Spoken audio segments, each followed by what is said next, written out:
galaxy had known war for 3 years, but it had never known inevitability.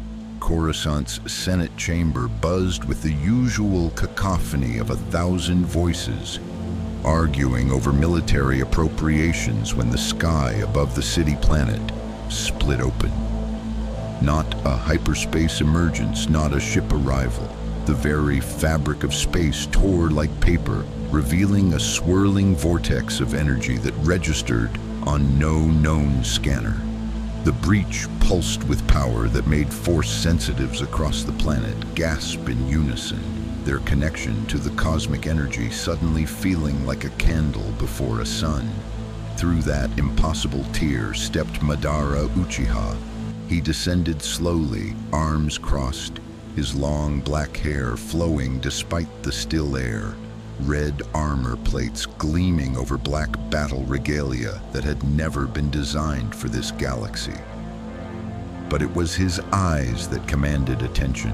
The Rinnegan's concentric purple rings in both sockets, ancient and terrible, perceiving reality in ways the Force itself couldn't comprehend.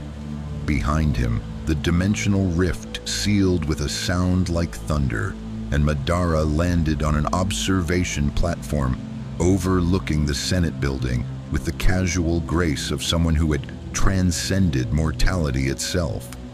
Below, the Senate session dissolved into chaos.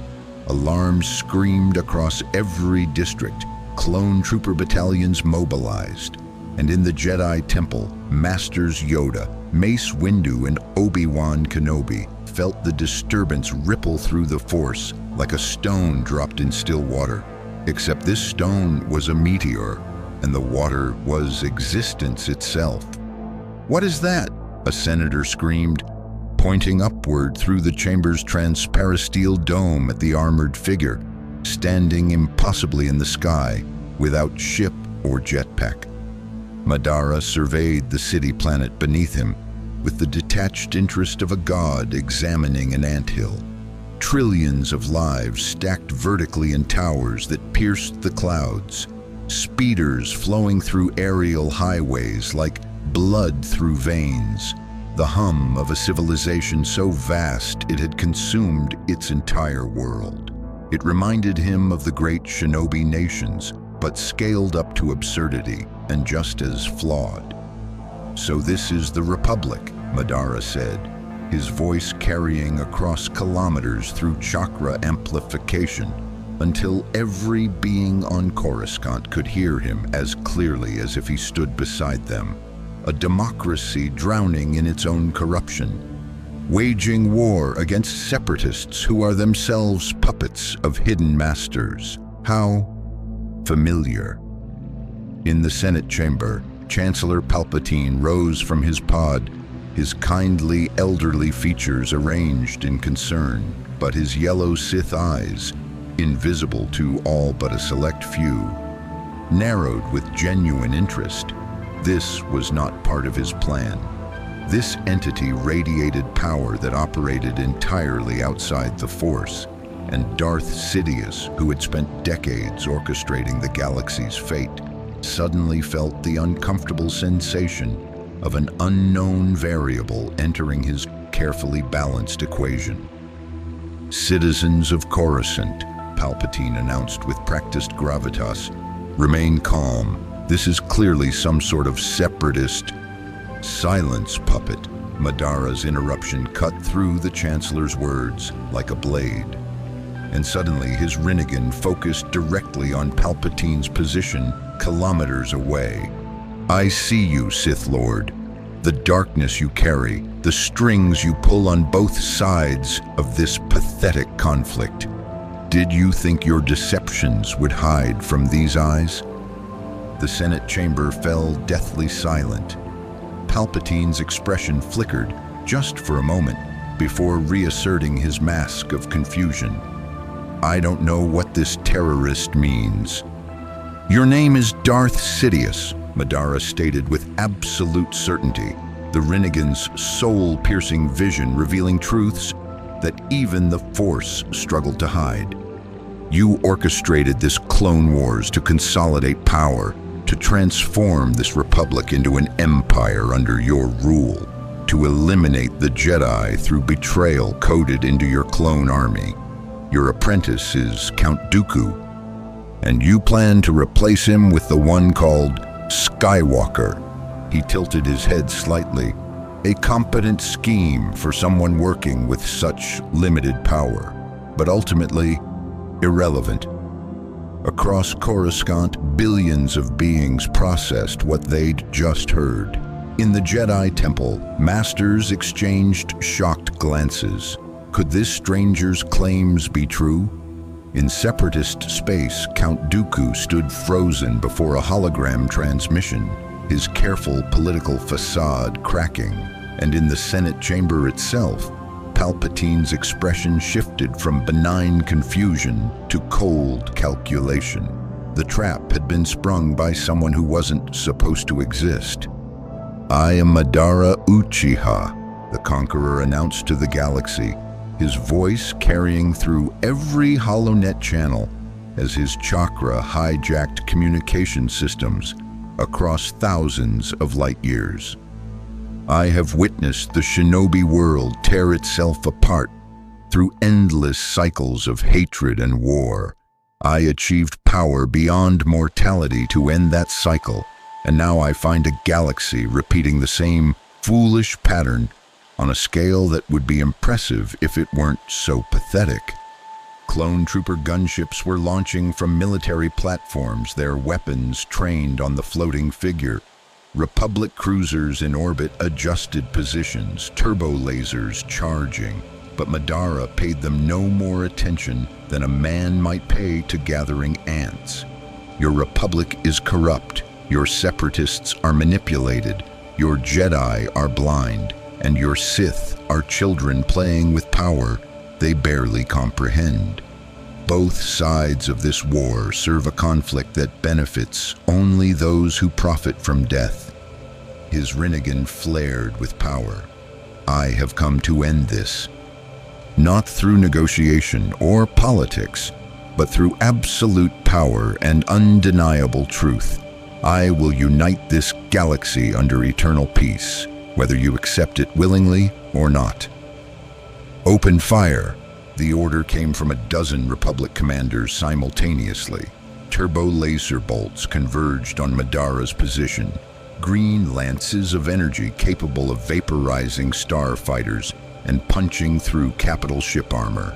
Clone trooper gunships added their own fire, and for a moment, the sky above Coruscant's Senate district became a storm of destructive energy. When the barrage cleared, Madara stood completely unharmed, a shimmering barrier of chakra dissipating around him. He hadn't even moved. "Is that your answer?" Madara asked, and something almost like disappointment colored his tone. "Then allow me to demonstrate the futility of resistance." He brought his hands together in a seal, and the air around him began to distort. Chakra, that energy from another universe, that power the Force couldn't quite classify, gathered in quantities that made reality itself bend. And then, behind Madara, something began to manifest. It started as a ribcage of pure energy, blue-violet chakra taking solid form around him. But it didn't stop there. The ribcage expanded, grew flesh and armor, developed a skull and limbs and weapons. Within seconds, perfect Susanoo towered over Coruscant's skyline, a humanoid warrior construct over 400 meters tall, dwarfing buildings, its 4 arms holding massive chakra swords that could cleave mountains. The entire planet looked up in horror at the titan that had just appeared in their capital sky. "This is Susanoo," Madara explained from within the construct's forehead, his voice now a thunderous resonance. "The ultimate defense and offense, a god's armor made manifest. One of many techniques I command." The massive warrior drew one of its blades, the weapon longer than a star destroyer. "Shall we see if your Republic's technology can match the power of a true god?" In the Jedi Temple, Master Yoda's ears lowered, his ancient face grave. A disturbance unlike any before, this is. Not of the dark side, yet darker than any Sith. Not of the light, yet brighter than any star. Something other. "We need to stop it," Mace Windu said, his hand moving to his lightsaber, "before it destroys the capital."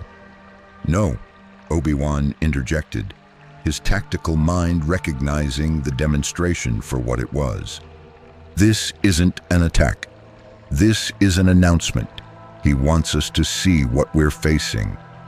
And indeed, Madara made no aggressive move with his perfect Susanoo. He simply stood there, an impossible titan looming over the galactic capital, waiting for the Republic's response while his declaration echoed across every inhabited world.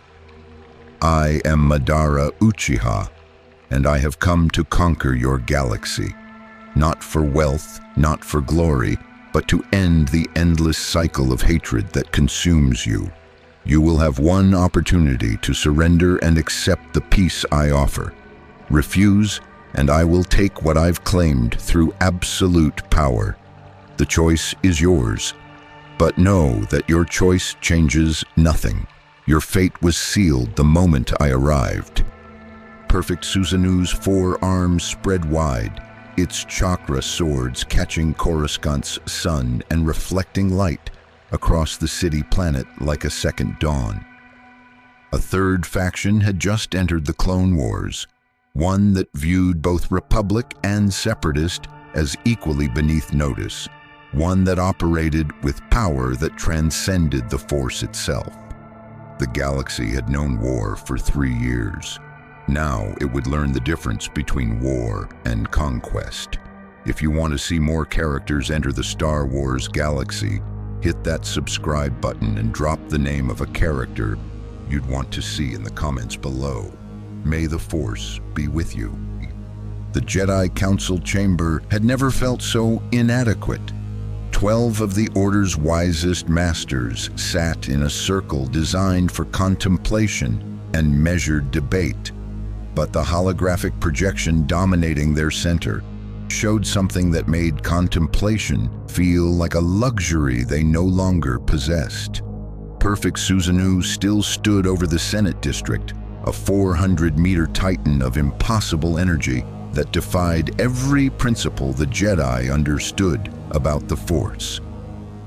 "Impossible, this should be," Yoda said, his Geimer stick tapping against the floor with unusual agitation.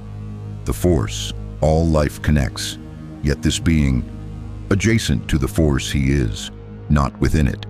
A presence I sense, but through a lens distorted. As if reality itself, he has bent around him." Mace Windu studied the readings their sensors had managed to capture before Madara's chakra interference had shut down most scanning equipment. "His energy signature doesn't match anything in our databases.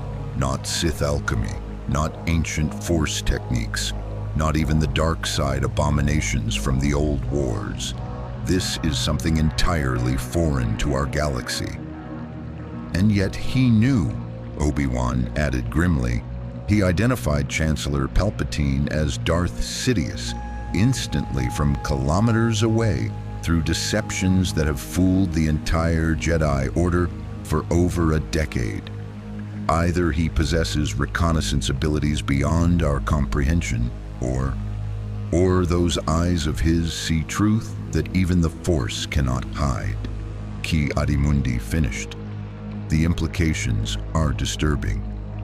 If his claims about the Chancellor are accurate, "We must verify this accusation before acting," Shaak Ti interrupted. "The Chancellor has been our ally throughout this war.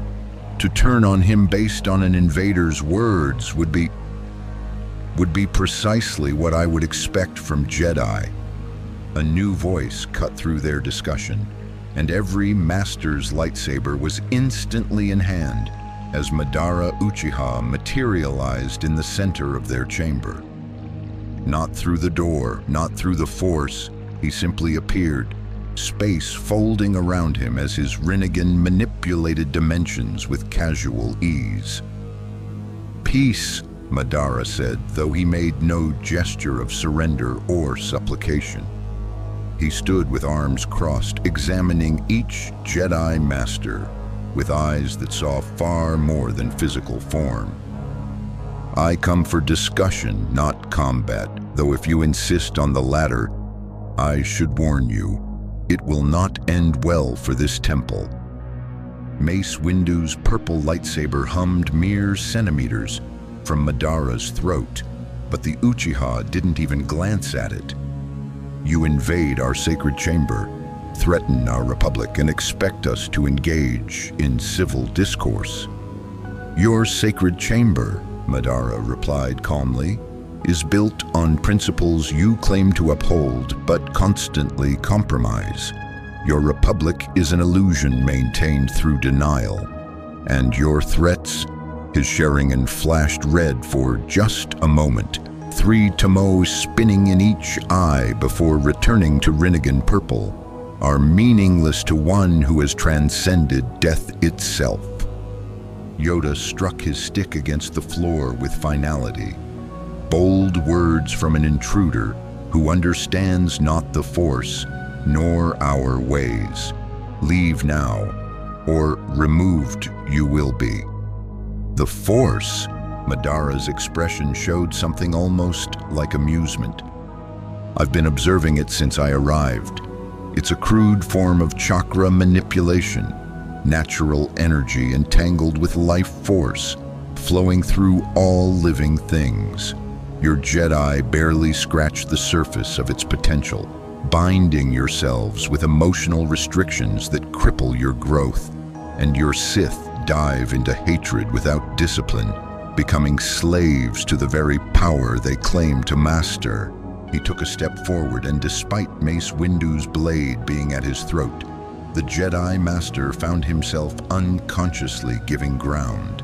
There was something in Madara's presence, a weight that had nothing to do with the Force and everything to do with absolute certainty. "In my world, we called it chakra," Madara continued, beginning to pace around the circle of masters who had all risen to defensive stances. "We learned to mold it, shape it, transform it into techniques that could level mountains or create forests. But we also learned its deepest truth, that power alone solves nothing. Chakra users fought for centuries, each generation inheriting the hatred of the last, perpetuating cycles of violence that consumed everything. Then you understand why the Jedi seek balance," Obi-Wan said, his blue blade held in Susanoo's defensive form. "Why we advocate for peace through understanding rather than conquest." "I understand that your philosophy is a comfortable lie," Madara countered. "You've had your Jedi Order for thousands of years, and has it prevented war? Has it stopped the rise of Sith? Has it protected the galaxy from the very conflict that now consumes it?" His Rinnegan fixed on Obi-Wan with piercing intensity. "No, you maintain the status quo while claiming to seek peace. You serve a republic so corrupt that a Sith Lord sits as its chancellor, and you never noticed because you were too busy being generals in a war that feeds the very darkness you oppose." "You speak of our chancellor," Kit Fisto interjected. "You claim he is Darth Sidious. Prove it." Madara's eyes, those terrible Rinnegan eyes, swept across the assembled masters. "I don't need to prove what my eyes have already seen. The Rinnegan perceives souls, sees through deceptions, reads the very fabric of chakra and life force. Your chancellor carries darkness so profound it pollutes the space around him. His apprentice, Count Dooku, serves him while believing himself the senior partner. And the grand design," Madara's voice carried bitter recognition, "is to turn your clone army against you through biological programming. to eliminate the Jedi in a single coordinated strike called Order 66. The chamber fell silent. Several masters exchanged glances, and Yoda's expression grew troubled. Not because he believed, but because the specificity of the claim resonated with vague unease the Force had been whispering for years. "Why tell us this?" Shakti asked. "If you're here to conquer, why warn us about threats to our order?" "Because," Madara said, and for the first time his voice carried something other than cold superiority. "I have lived through the consequences of allowing hatred to fester in shadows. I have watched noble warriors fall to corruption because they faced darkness alone, without truth or guidance. Your Jedi Order is flawed, yes, but you still represent the possibility of something better than what currently exists." He gestured, and holographic images began to appear around him. Not from Republic technology, but from his own chakra manipulation, creating visual representations. The masters saw worlds burning, civilizations falling, warriors consumed by hatred until nothing remained but ash and regret. "This was my world," Madara explained. "The Shinobi nations locked in endless war. I was one of its greatest warriors, fighting alongside my rival and friend Hashirama Senju to create a village where children wouldn't have to die in pointless conflicts. We succeeded in building Konohagakure, the village hidden in the leaves. But the peace we created was temporary. Hatred found new forms, new justifications. The cycle continued." "And so you seek to break it through force," Mace Windu concluded, his tone making clear his opinion of that philosophy. "I seek to break it through truth," Madara corrected, "through a technique I developed after lifetimes of study, the infinite Tsukuyomi, a genjutsu projected across an entire world, or in this case, an entire galaxy. Every sentient being will be placed in a perfect illusion, living out their ideal, peaceful life, while their physical forms remain safely preserved. No more war, no more hatred, no more death. Only eternal peace in a world shaped by individual dreams." "Slavery," Obi-Wan said flatly. "You're describing galactic-scale mental slavery." "I'm describing the only solution that actually works," Madara replied without hesitation. "I spent decades searching for alternatives. I tried diplomacy. It failed when allies became enemies. I tried strength. It inspired fear but not change. I tried sacrifice. It was forgotten within a generation. The only way to truly end the cycle of hatred is to remove the participants from it entirely, to let them exist in peace while reality itself is shaped by one who has transcended its limitations." "You would make yourself a god," Ki-Adi-Mundi said. "I already am one," Madara stated simply, and it wasn't boast, but assessment. "I possess the Rinnegan, the eyes of the Sage of Six Paths, the founder of our entire chakra system. I've absorbed techniques from the greatest warriors of my generation. I've transcended death through means your limited understanding of the Force couldn't begin to comprehend. And I've developed power sufficient to reshape reality according to my will." He met each Jedi's gaze in turn. "The question isn't whether I can do this. The question is whether you'll cooperate or resist, and how many must die before you accept the inevitable." Yoda moved forward, his ancient eyes reflecting centuries of wisdom, confronting something that challenged everything he understood. "Arrogant you are, powerful perhaps, but wrong, absolutely. Peace cannot be imposed from without. Grown from within, it must be. Your perfect illusion, nothing more than a beautiful cage would be. And your perfect order, Madara countered, has accomplished what? Your Jedi fought in ancient wars, served corrupt republics, and now lead clone armies, slaves bred for war, something you claim to oppose, in a conflict orchestrated by your enemy. Where is the wisdom in perpetuating this cycle while calling it balance? The accusation landed because it was true. The Jedi had compromised their principles throughout the Clone Wars, becoming generals when they'd been peacekeepers, making tactical decisions that cost lives while claiming to serve the Force. Every master in the chamber carried that weight. "We do what we must," Mace Windu said finally, "to protect those who cannot protect themselves." "As do I," Madara replied. "The difference is that I possess the power to actually succeed." Before anyone could respond, the chamber's communication system activated. A holographic projection appeared. Chancellor Palpatine, his features arranged in concern. "Masters, I've been informed of an intruder in the temple.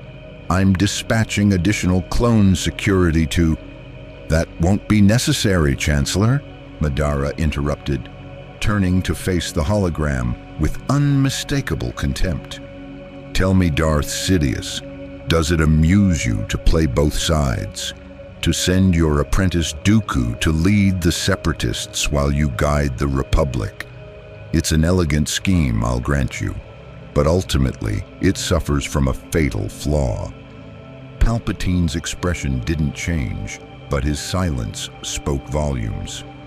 "The flaw," Madara continued, "is that you're operating within the existing power structure, manipulating variables to achieve your desired outcome. But I'm introducing a variable you cannot manipulate, absolute power that operates entirely outside your paradigm." His Rinnegan flared. "Your empire will never rise, Sidious, because before you can consolidate control, I will have already conquered the galaxy and remade it according to my vision." The hologram flickered and died as Palpatine severed the connection, and Madara turned back to the Jedi Council. "You have a choice now," he said. "You can continue serving a republic ruled by your enemy, fighting a war that serves his purposes, or you can acknowledge that I am the only force in this galaxy capable of truly ending the conflict.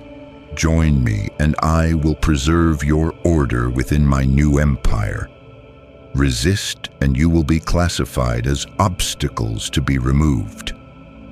"We will never serve tyranny," Mace Windu declared, his purple blade steady despite the impossible situation.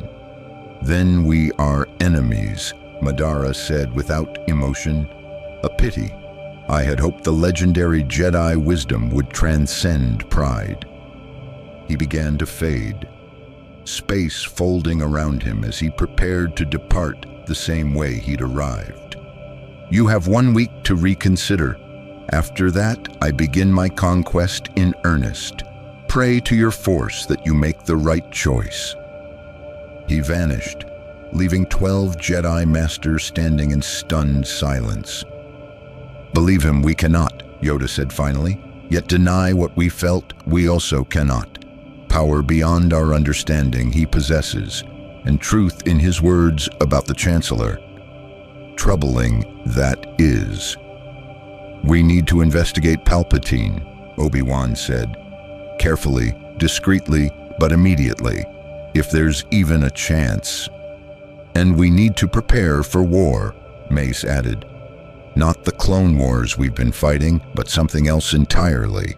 A war against an enemy that our training never anticipated."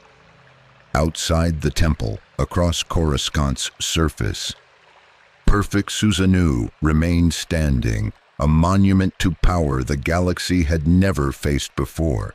And in the Senate building, Darth Sidious sat alone in his office, his carefully laid plans suddenly threatened by a variable that shouldn't exist. For the first time in decades, Palpatine felt something he'd almost forgotten. genuine concern. Madara Uchiha had arrived, and the Clone Wars were about to become far more complicated than anyone had prepared for. The demonstration came 3 days later, and it was surgical. Count Dooku stood in the command center of his flagship, the Invisible Hand, observing holographic displays showing Separatist fleet movements across the Outer Rim. The Clone Wars had been progressing according to plan, Sidious's plan, though Dooku had long ago accepted that reality. His role was to lead the Separatist cause with conviction, while knowing it would ultimately fail, clearing the path for the Empire his master envisioned. Then every holographic display flickered and died simultaneously. "What's happening?" Dooku demanded, his hand moving instinctively to his curved lightsaber hilt. "Unknown interference, sir," a tactical droid reported, its vocabulator crackling with static. "All communications are being overridden by..." The holographic displays reignited. But instead of tactical information, they showed a single image. Madara Uchiha, standing on what appeared to be empty space above a Separatist-controlled world. His arms were crossed, his Rinnegan eyes staring directly at the camera with unnerving intensity. "Greetings, Separatist Alliance." Madara's voice echoed through every Separatist vessel, every droid command center, every corporate headquarters that supported the movement. "I am Madara Uchiha. Perhaps you've heard of my arrival on Coruscant. Perhaps you've dismissed me as a Republic problem. Allow me to correct that misunderstanding."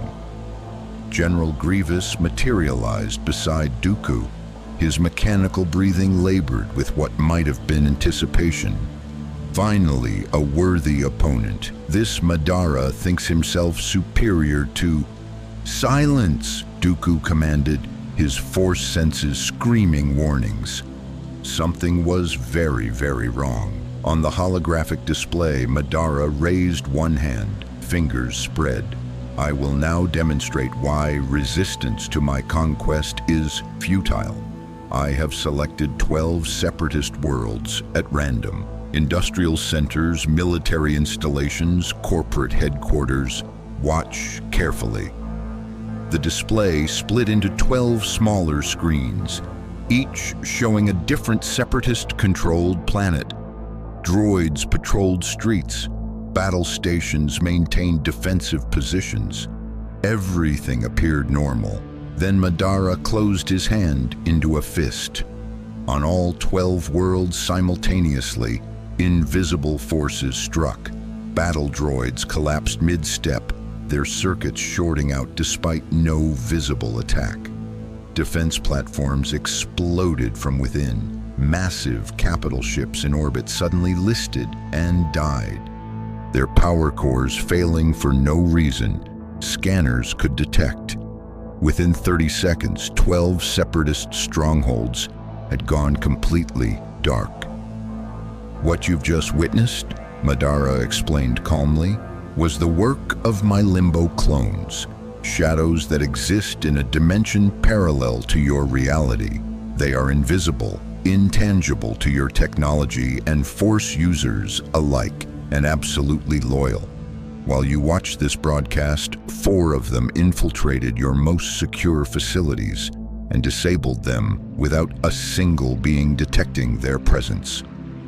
Dooku's aristocratic composure cracked. "Impossible. Our sensors would have..." "Your sensors detect what exists in your dimension," Madara interrupted, somehow hearing Dooku's words across light years. "My limbo exists adjacent to your reality. They can observe you, interact with your technology, and strike at will, and you will never see them coming." He paused, letting that sink in. "In the past 72 hours, my limbo have visited 347 Separatist facilities. They have mapped your entire infrastructure, identified your vulnerabilities, and prepared the groundwork for conquest. You are already defeated. You simply don't know it yet. The holographic displays shifted to show schematics. Perfect, detailed layouts of Separatist bases that should have been impossible to obtain. Defensive positions, command structures, hidden facilities that even the Republic didn't know about. All of it exposed. I am offering the Separatist Alliance one opportunity, Madara continued. Surrender your military forces to my authority. Your political grievances with the Republic are noted and, frankly, valid. The Republic is corrupt, bloated, and failing, but your leadership, his eyes seem to bore through the hologram directly at Dooku, serves a master who manipulates both sides for his own agenda. You fight and die to serve a Sith Lord's ambition, not your own independence. General Grievous's mechanical hands clenched. We serve no one's agenda but our own. I will personally hunt this. The hologram changed again, showing General Grievous's exact location aboard the invisible hand. Then Madara appeared behind Grievous, not on the hologram, but physically, in the command center itself. Space had folded, and the Uchiha stood casually with arms crossed, observing the cyborg general with clinical interest. You are a weapon, Madara stated, examining Grievous like a specimen. Organic parts encased in mechanical form. Trained in lightsaber combat by Count Dooku himself. Feared across the galaxy. Impressive for this universe's standards. His Sharingan flashed red for an instant, but ultimately still just a tool. Grievous spun with inhuman speed, drawing 4 lightsabers, blue, green, yellow, and purple, trophies from Jedi he'd killed. The blades ignited in a deadly pattern, and the cyborg general attacked with techniques that had overwhelmed Jedi masters. Madara caught all 4 lightsabers with one hand, not with a weapon, not with energy barriers. His bare hand closed around the spinning plasma blades, and they stopped as if they'd struck a Durasteel wall. Grievous's mechanical strength, augmented to levels that could crush stone, meant nothing against flesh that had been enhanced by Six Paths chakra and transcended mortal limitations. Interesting weapons, Madara observed, studying the lightsabers with genuine curiosity. Contained plasma held in magnetic fields powered by kyber crystals. Elegant, efficient, but ultimately just another form of cutting tool. He released the blades and flicked his fingers at Grievous's chest. The cyborg general flew backward, crashed through 3 bulkheads, and embedded in the far wall of the hangar bay. Before he could extract himself, black chakra spheres, truth-seeking orbs, materialized around Madara's shoulders and shot forward. They didn't strike Grievous directly. They simply touched his mechanical limbs.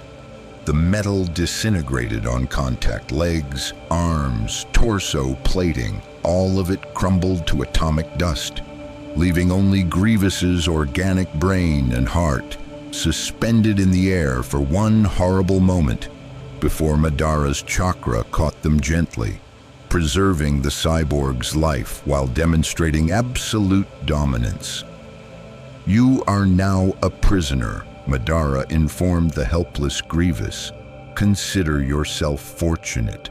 I could have ended you entirely, but you may serve a purpose in convincing your allies of the futility of resistance. Dooku ignited his lightsaber, the crimson blade humming with Makashi precision. His connection to the dark side flooded through him. Decades of Sith training, enhanced reflexes, precognitive awareness through the Force. He was Count Dooku, fallen Jedi Master, trained by Yoda himself, and he would not be cowed by. Madara's eyes met his, and Dooku suddenly found himself elsewhere. The genjutsu was absolute. Dooku stood in an impossible space, no up or down, just infinite darkness punctuated by Madara's Mangekyo Sharingan patterns burning like suns. Time had no meaning here. Pain had no limit, and Dooku experienced 72 hours of torture in the span of 3 seconds. Not physical agony, but psychological dismantling as Madara's genjutsu stripped away every defense, every secret, every carefully maintained deception. When Dooku returned to reality, he collapsed to his knees, his lightsaber clattering from nerveless fingers. 3 seconds. That's all it had been in the physical world. But in that time, Madara had extracted every piece of information from Dooku's mind. Sidious's identity, the grand plan, Order 66's existence, the Death Star schematics, the political manipulations that had sparked the Clone Wars. Everything. "Thank you, Count Dooku," Madara said pleasantly. "Your mind was quite informative. Sidious is indeed impressive for a Force user. His manipulation of galactic politics shows genuine talent, but his plan operates on a timescale of decades, and his ultimate goal is merely an empire built on fear and military strength." Madara's expression showed something almost like pity. How small, how unimaginative, how limited. He turned to address the command center crew, most of whom stood frozen in terror. "Broadcast this across all Separatist channels. Your leadership has fallen. General Grievous is neutralized. Count Dooku's mind has been read, and every secret he kept has been extracted. Your Sith puppet master's identity, Chancellor Palpatine of the Republic, is now confirmed. You have been pawns in a game between Jedi and Sith, sacrificed for a conflict that serves neither your interests nor theirs." Madara walked to the viewport, looking out at the stars beyond. "I am offering something different, not Republic corruption or Sith tyranny, but unity under power that transcends both. I will end this Clone Wars not through political maneuvering, but through absolute conquest, and then I will reshape this galaxy into something that can finally know peace." He raised his hand, and perfect Susanoo materialized around the invisible hand, not attacking, but simply appearing in space, a 400-meter titan that dwarfed the massive warship. The chakra construct's hand reached out, and the ship simply stopped, caught in a grip that made tractor beams seem like suggestions. "You have 24 hours, Madara announced. "Separatist worlds will choose. Submit to my authority and gain actual independence from both Republic and Sith manipulation, or resist and be conquered by force that makes your droid armies look like children's toys. I am not asking for your cooperation. I am informing you of the transition of power." He vanished, taking Count Dooku and the remains of General Grievous with him through spatial manipulation, leaving the Separatist command crew staring at the empty space where their leaders had just been abducted. Across Separatist space, panic erupted. Corporate interests that had funded the war suddenly faced a threat their credits couldn't buy off. Military commanders trained to fight clone troopers realized they had no strategy for combating invisible, intangible enemies that could disintegrate matter with a touch. Politicians who had spent years crafting the Separatist identity found their entire movement exposed as a Sith manipulation. On Coruscant, the Jedi Council received reports of what had happened, and the full scope of Madara's capabilities began to crystallize. He wasn't just powerful, he was operating on a completely different level of strategic warfare. Invisible dimension-walking clones, instant teleportation across light years, mind-reading techniques that bypassed force defenses, and that massive chakra construct that could apparently function even in space. "We cannot fight this," Obi-Wan said quietly, studying the tactical reports. "Every advantage we have, force precognition, lightsaber combat, even our clone army's coordination, means nothing against an enemy who operates outside those parameters." "Then we must find another way," Mace Windu replied grimly, "because surrender is not an option. We've seen what he offers, mental slavery disguised as peace. We cannot allow..." "Masters," Anakin Skywalker interrupted as he burst into the chamber, his eyes wide with alarm. "Padme just sent word from the Senate. Chancellor Palpatine is demanding emergency powers to combat this new threat. He's proposing the creation of a special task force with authority to operate outside Republic law, led by..." Anakin paused, and his expression showed he already knew how this would be received. "Led by me." The chamber fell silent as the Jedi Council processed the implications. Palpatine, possibly Darth Sidious, if Madara's accusations held truth, was already adapting his plans to account for the new threat, and he wanted control over the Chosen One, the one being who might conceivably match Madara's power. "A trap, this is," Yoda stated with certainty. Manipulating events to his advantage, the Chancellor continues, even as his identity questioned it is. "Then we need to act," Anakin pressed. "If Madara is as dangerous as he seems, and if the Chancellor is working his own agenda, we're being squeezed between two enemies. We need to..." An alarm interrupted him, not a standard attack warning, but something else. A force disturbance so massive that every Jedi in the temple gasped simultaneously. Master Yoda's eyes went wide, his connection to the Force showing him something impossible. In orbit above Coruscant, space was tearing open again. Not a single rift this time, but dozens. And through each one emerged vessels, not ships, but constructs, massive platforms built from solidified chakra, manned by shadow warriors that existed between dimensions. Madara's fleet had arrived, and it was unlike anything the galaxy had ever seen.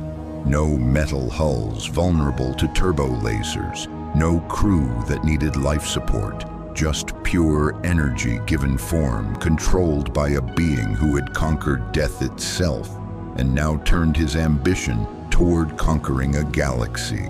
The Clone Wars had just become a three-way conflict, but only one side possessed power that operated entirely outside the rules everyone else played by, and that side was winning.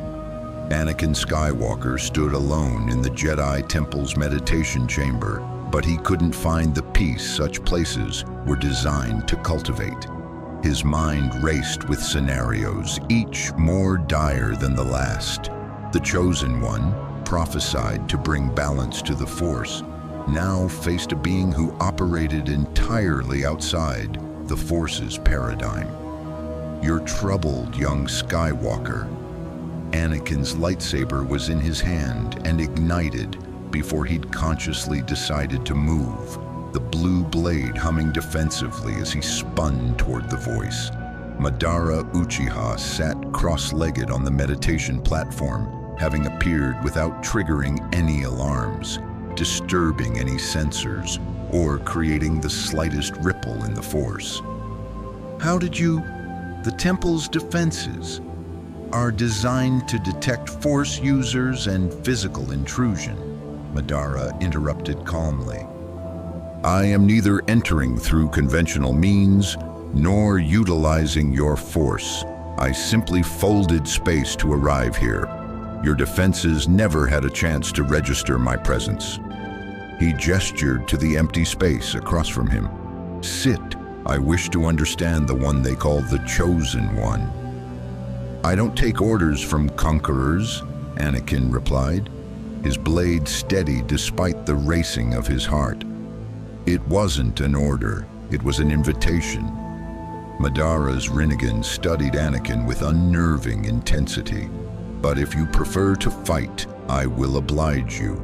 Know, however, that I have observed you through my limbo clones for the past 3 days. I've watched you lead clone battalions, duel Separatist commanders, and struggle with attachments your order forbids. I know your strengths and your weaknesses. Then you know I won't surrender, Anakin said, adjusting his stance into gem. So form, aggressive, powerful, designed to overwhelm opponents through raw strength and determination. I know you won't surrender, Madara agreed.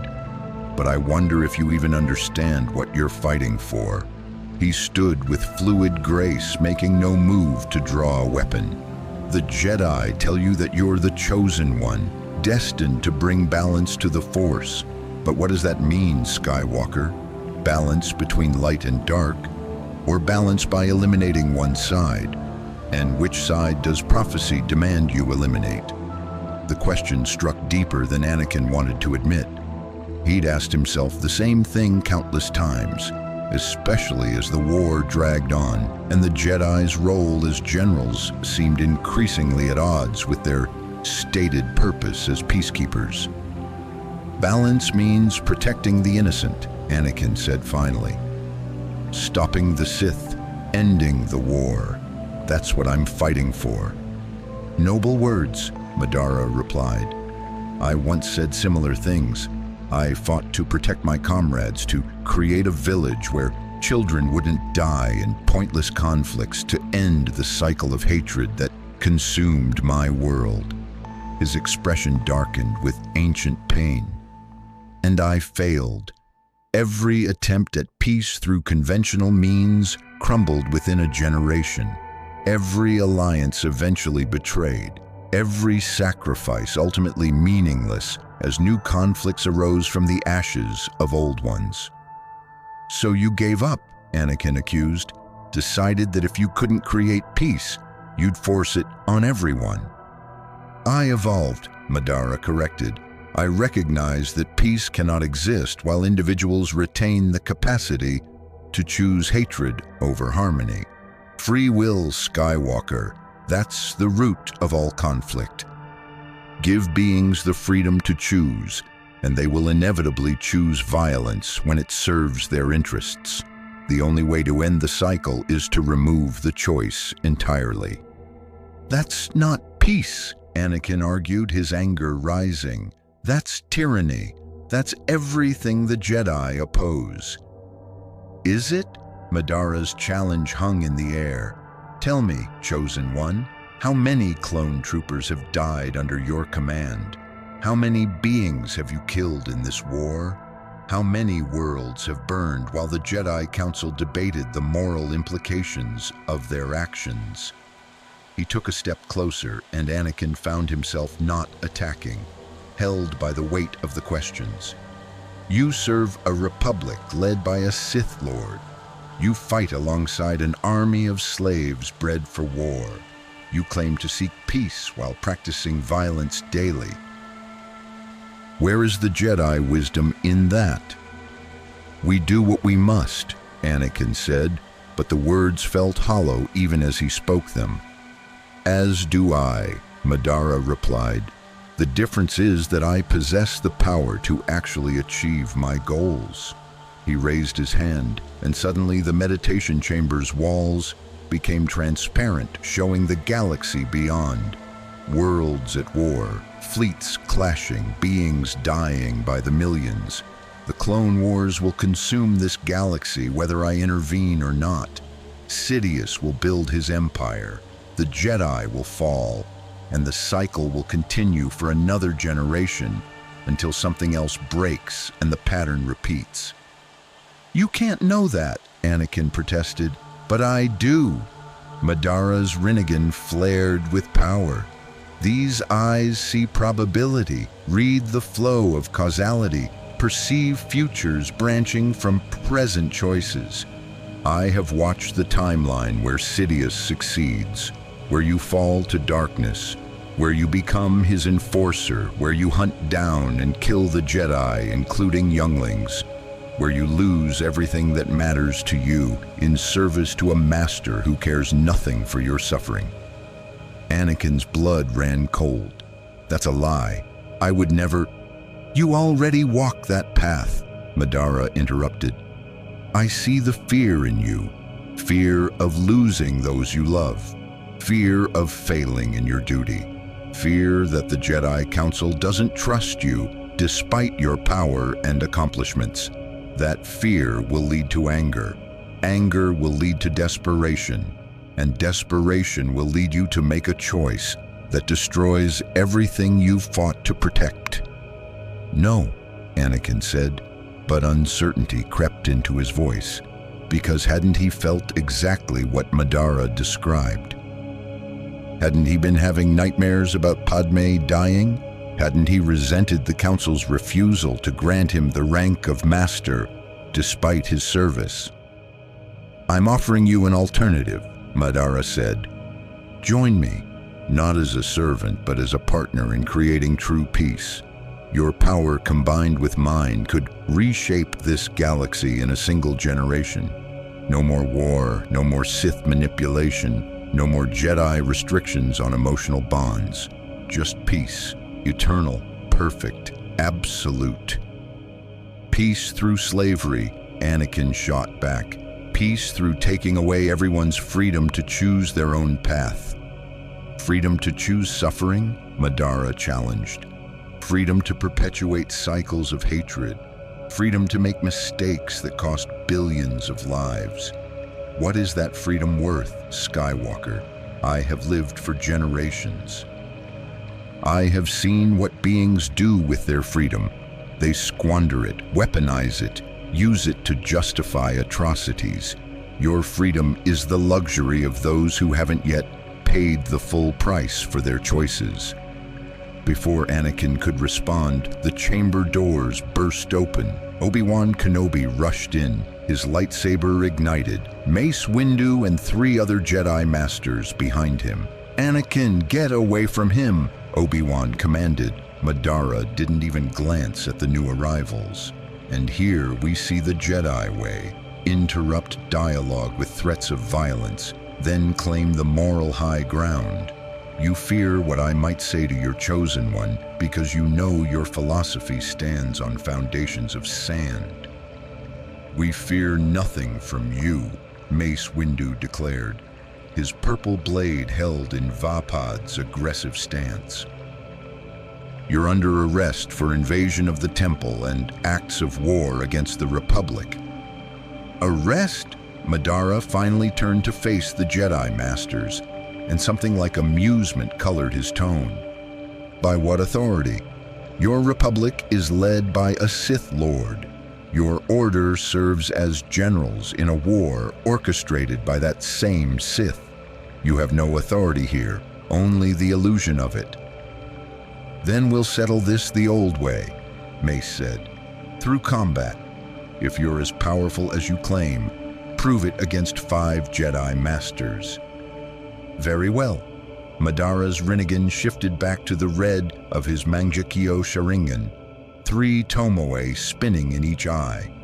But know this, I offer you the same choice I offered Skywalker. Join me and help create a galaxy without war, or resist and become obstacles to be removed. Choose quickly. My patience is not infinite.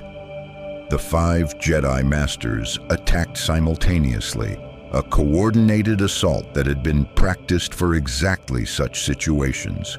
Mace Windu struck from the front with Vapad's aggressive power. Obi-Wan flanked from the left with Soresu's perfect defense turned offensive.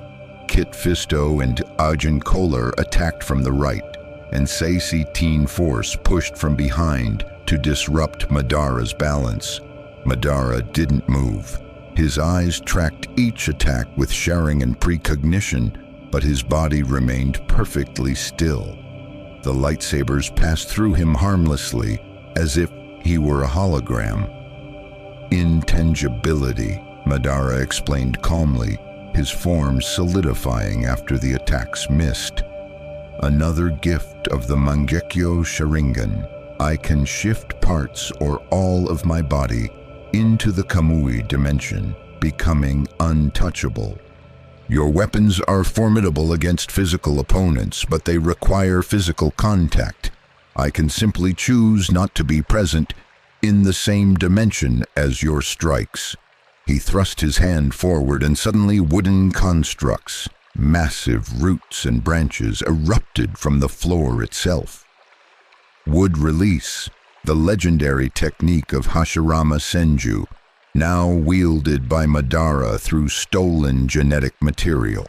The wood moved with frightening speed and intelligence, wrapping around 3 of the Jedi Masters and draining their force energy on contact. Mace Windu and Obi-Wan dodged, their precognition through the force warning them of the attacks. But Madara was already moving, his speed enhanced by 6 paths chakra to levels that made force-enhanced reflexes seem sluggish by comparison. He appeared behind Mace Windu, black chakra spheres, truth-seeking orbs, orbiting his shoulders. One sphere shot forward, not to strike the Jedi Master, but to touch his lightsaber. The purple plasma blade simply ceased to exist, its kyber crystal disintegrated by matter-negating power. Mace spun, attempting a force push that had once shattered stone walls. The invisible telekinetic wave struck Madara dead on and accomplished nothing. The Uchiha stood unmoved, his 6 paths sage mode, granting resistance to force techniques through pure chakra density and divine power that operated on different rules. "Impressive," Madara acknowledged. "Your force push carries significant kinetic energy. Against most opponents, it would be devastating." He raised one finger and gravity itself seemed to bend around Mace Windu. "But the Rinnegan grants control over fundamental forces, including gravity. Allow me to demonstrate." The Jedi Master was lifted off his feet, not by telekinesis, but by gravitational manipulation. Madara's Deva Path technique inverted local gravity, sending Mace Windu crashing into the ceiling with force that cracked the stone.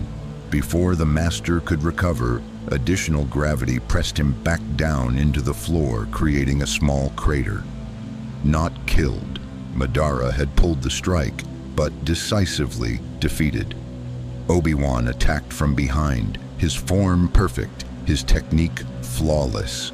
The blue lightsaber struck toward Madara's spine with Susanoo precision, a killing blow delivered by one of the Order's finest duelists. Madara caught the blade in his bare hand, just as he had caught General Grievous's lightsabers. The plasma seared against his palm, and this time visible damage appeared. The skin reddened, chakra burning away in contact with contained fusion energy. "Ah," Madara said with genuine interest, "so your lightsabers can harm me given sustained contact. Useful to know." He released the blade and backflipped away, his damaged hand already regenerating through 6 paths healing abilities. "Your weapons are quite remarkable. In another circumstance, I would study them further." He formed hand seals with blinding speed, and suddenly the entire chamber filled with clones, dozens of Madara Uchihas, each one solid and real, not illusions but actual shadow clones created through chakra division. The clones attacked the trapped Jedi Masters with taijutsu, hand-to-hand combat refined through centuries of experience. Obi-Wan found himself defending against 3 opponents simultaneously, each moving with perfect coordination, each strike testing his defenses. But these weren't simple duplicates. They shared knowledge, adapted tactics in real time, and fought with the skill of a legendary warrior multiplied across multiple bodies. "Stop!" Anakin shouted, his own lightsaber blazing as he rushed to help his former master. Finally, Madara's real body said, the clones parting to allow Anakin through. Show me the power of the Chosen One. Show me if prophecy holds any meaning in the face of absolute power. Anakin attacked with Gem. So, fury, aggressive, powerful strikes that had overwhelmed Count Dooku and challenged General Grievous. Each blow carried the weight of his considerable force-enhanced strength. Each combination designed to break through defenses and deliver killing strikes. Madara blocked every attack with bare hands, his Sharingan reading Anakin's intentions before he moved, his six paths durability allowing him to deflect lightsaber strikes with minimal chakra reinforcement. But he didn't counterattack. He simply defended, analyzing, measuring the Chosen One's capabilities. Good, Madara said as Anakin pressed his assault. Your technique is raw but powerful. Your connection to the Force is extraordinary. I can see why prophecy marked you as special. He caught Anakin's blade between his palms, stopping a descending strike cold. But you fight with anger, with fear. These emotions fuel your power, but also blind you to alternatives. You could be so much more if you transcended the Jedi's artificial limitations. I don't need advice from a tyrant, Anakin growled, pouring force energy into his strength, trying to overwhelm Madara's defense through raw power. The lightsaber crept downward a fraction of a centimeter. Madara's eyes widened slightly, genuine surprise. The Chosen One's strength was actually challenging his own, something no opponent in this galaxy had yet accomplished.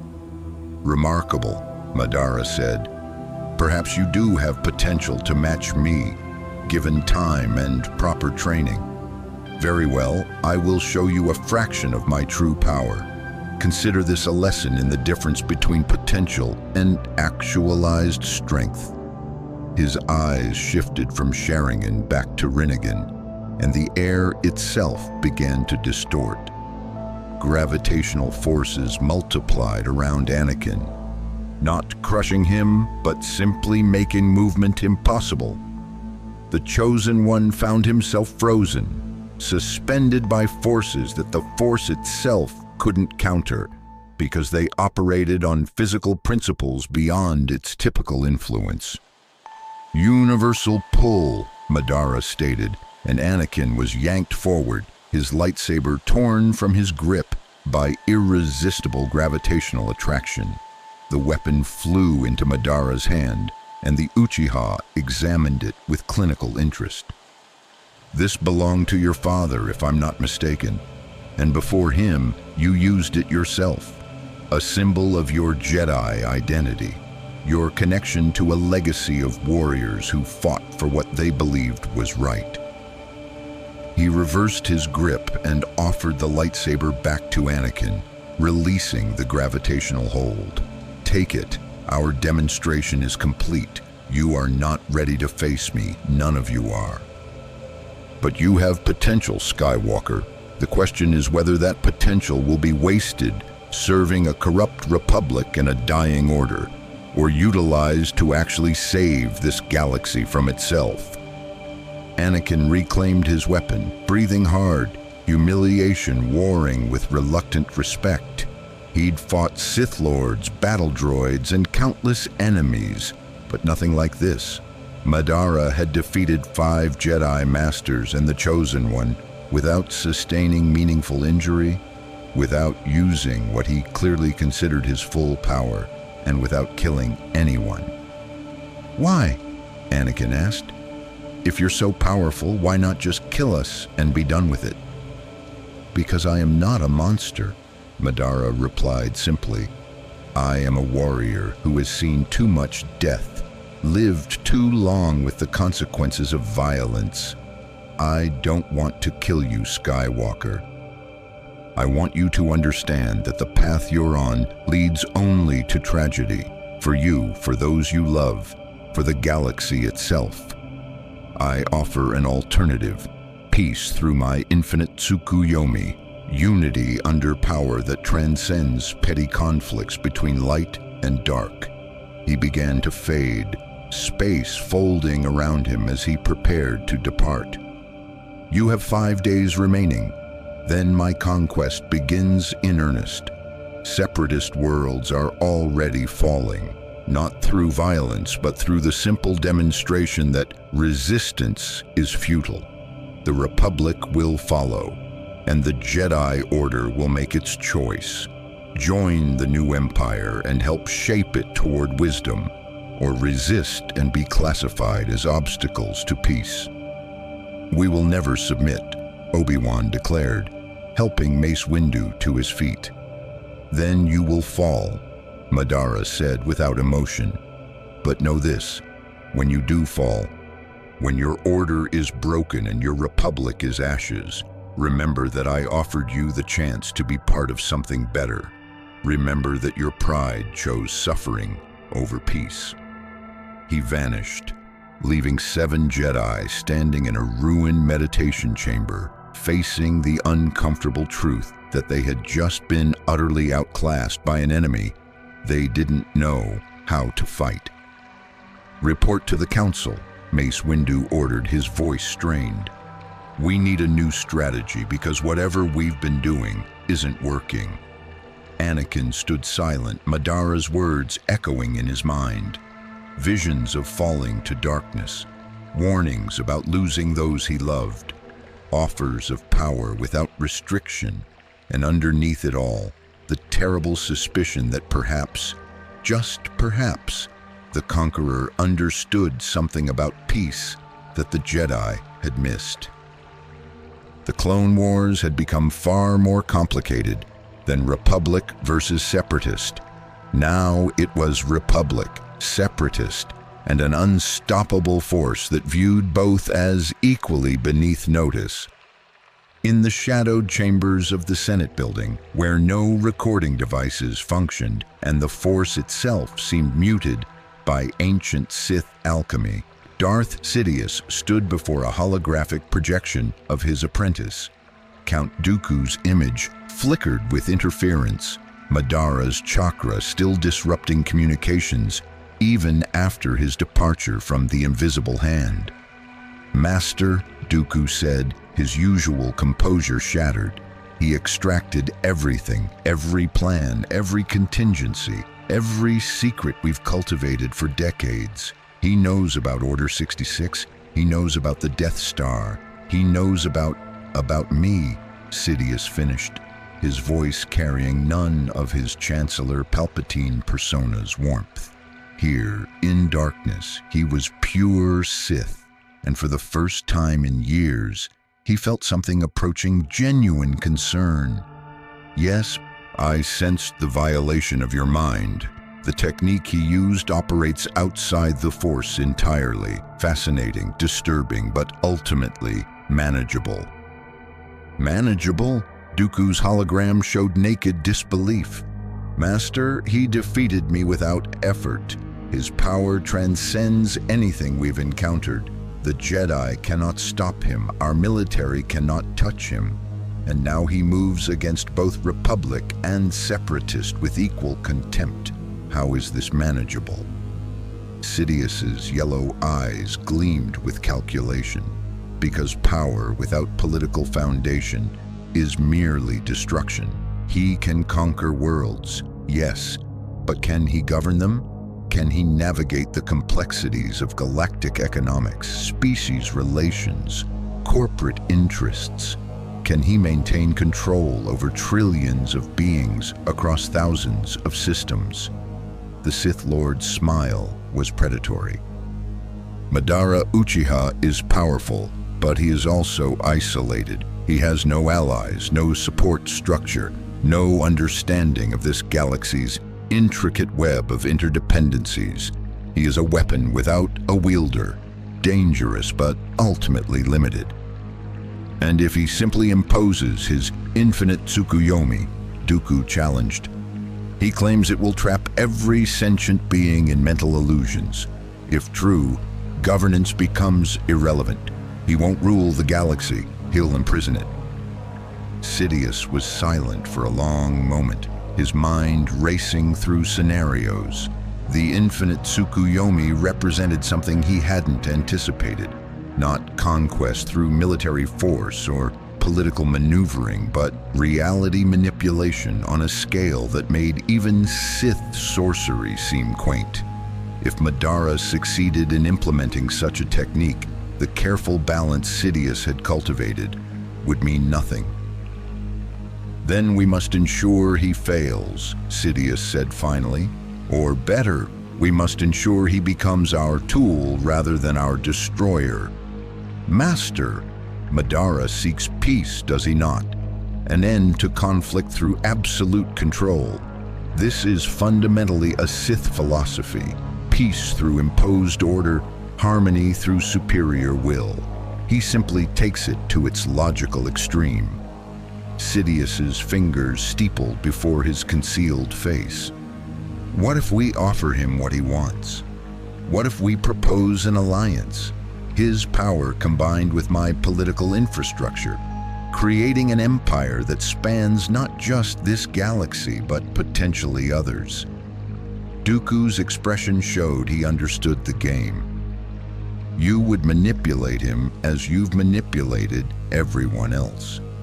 Let him believe he's achieving his goals, while you position yourself to seize control once he's eliminated our obstacles. Precisely. Sidious's voice carried dark satisfaction. The Jedi will resist him. Good. Let them exhaust their resources fighting an enemy they cannot defeat. The Republic will fracture trying to contain him. Excellent. Chaos creates opportunities for centralized authority. And when Madara has reshaped the galaxy according to his vision, when he believes his infinite Tsukuyomi is ready to be implemented, the Sith Lord's presence in the Force pulsed with malevolent intent. That is when we strike. We have knowledge he lacks. We have resources he hasn't discovered. And we have the advantage of understanding this galaxy's true nature. A dangerous game, Master.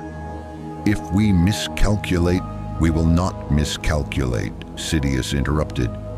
I have orchestrated the fall of the Jedi Order and the transformation of a republic into an empire. I have manipulated billions of beings across decades without detection.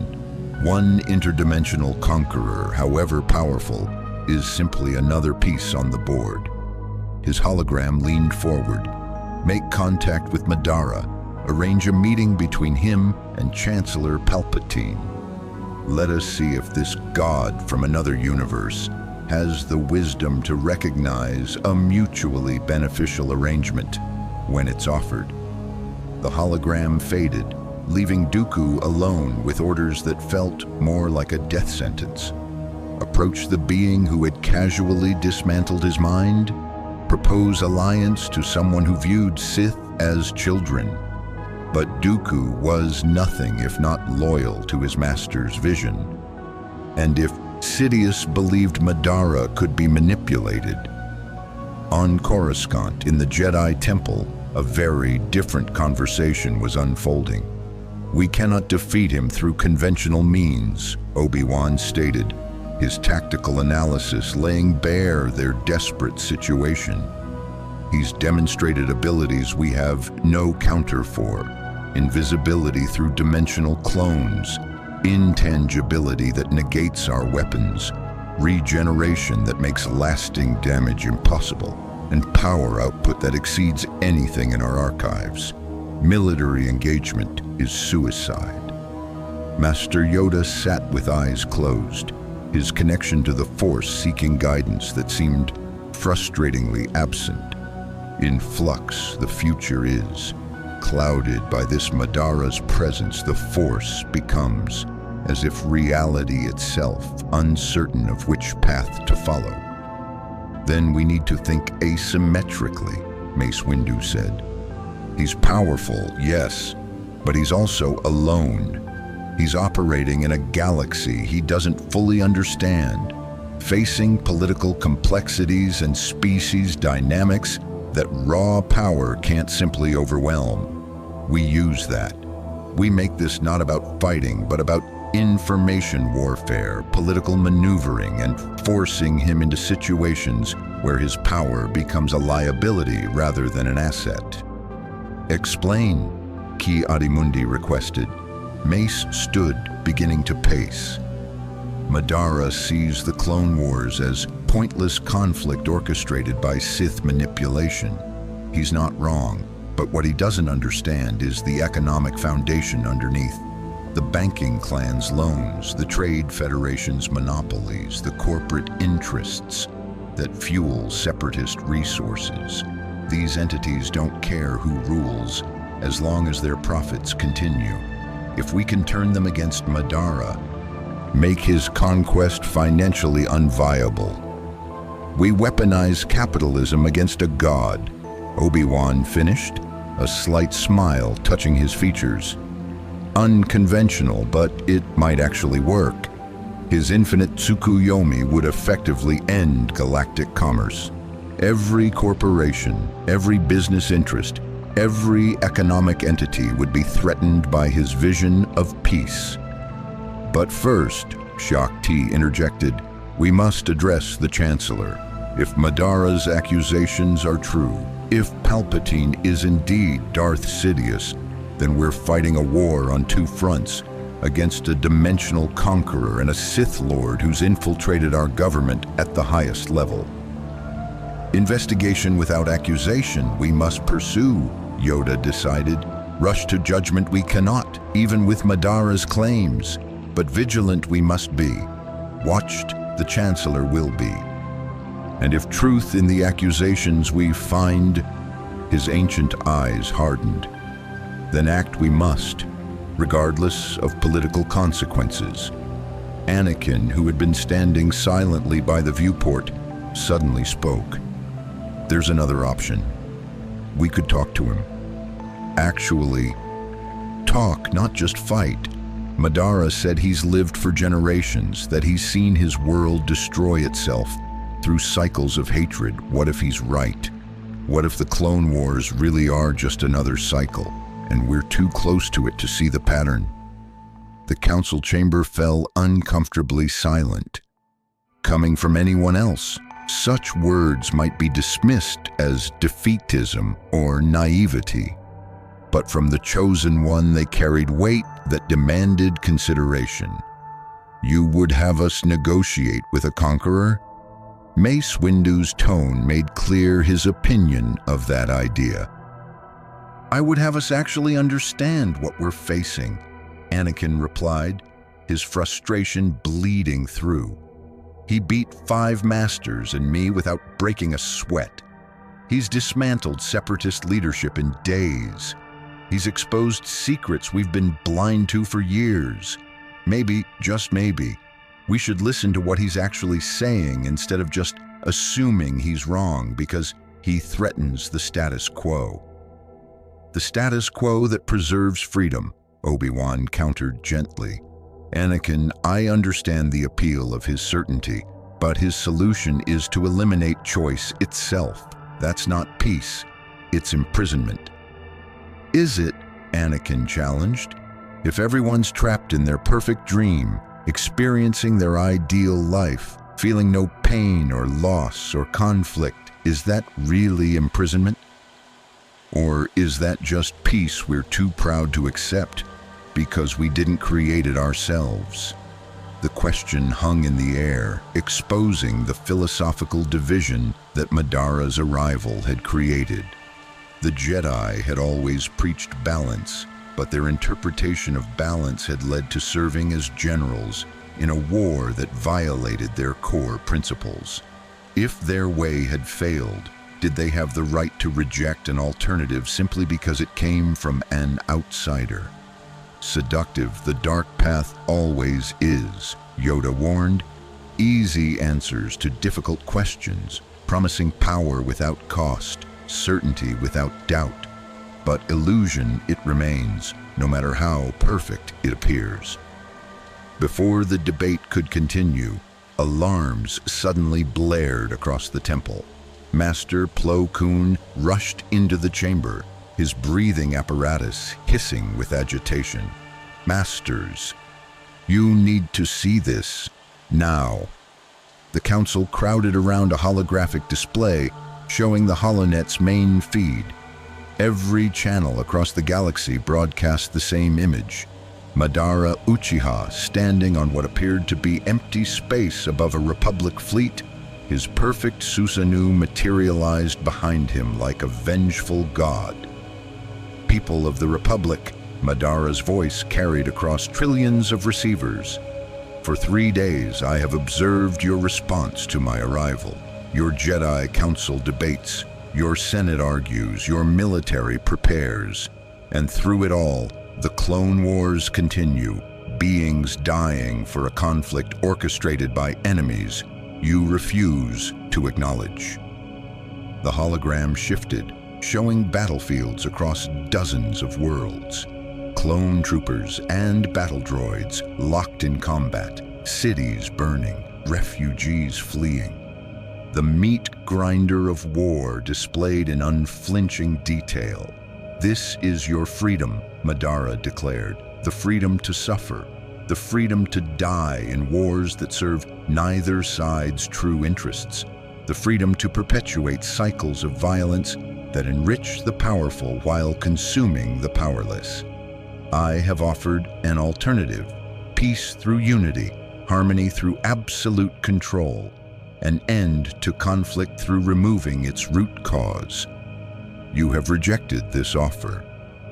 Perfect Susanoo raised one of its massive blades, and the Republic fleet, dozens of Venator-class star destroyers representing the military might of thousands of systems, simply ceased to exist. Not destroyed by turbo-laser fire or explosions, the ships were severed by a blade made of chakra that cut through durasteel and void shields as if they were paper, cleaved so perfectly that the pieces drifted apart in silence before secondary explosions consumed them. Billions watched as military assets worth more than entire planetary economies vanished in seconds. "I am not asking for your permission," Madara continued, his voice carrying the finality of inevitability. "I am informing you of what will occur. Within 1 standard week, I will have established control over 300 Republic systems. Within 2 weeks, the Separatist alliance will have surrendered or been conquered. Within 1 month, your Clone Wars will end, not through political resolution, but through the simple fact that there will be no sides left to fight." He paused, letting the magnitude of his declaration sink in. "You may resist, you may fight, you may pray to your force or your gods or your governments. It will change nothing. I have conquered dimensions. I have outlived civilizations. I have accumulated power sufficient to reshape reality itself. Your galaxy is simply the next in a long line of conflicts I will resolve through absolute strength." The hologram shifted again, this time showing Madara's fleet, those chakra constructs that existed in orbit above Coruscant, and now the display revealed above hundreds of other worlds, not attacking, just waiting. Monuments to power the galaxy couldn't match. "To the Jedi," Madara addressed the order directly, "you have 4 days remaining to choose. Join me and help shape the new empire into something worthy of your stated ideals, or resist and watch your order fall as so many before it have fallen." To the Sith who hide in shadows, his Rinnegan seemed to stare directly at Palpatine wherever he watched. "I see you. I know your plans. And I promise you, your empire will never rise because mine already has." The broadcast ended, leaving the galaxy in stunned silence. In the Jedi Temple, The council faced the reality that their time for debate had expired. Madara wasn't offering negotiations anymore. He was announcing conquest, giving them one last chance to choose their side before the inevitable occurred. 4 days, Mace Windu said quietly. 4 days to either find a way to stop a being who might actually be unstoppable, or accept that the Jedi Order as we know it ends with us. Or, Anakin said, his voice carrying dangerous certainty, 4 days to figure out if maybe, just maybe, the Order needs to end.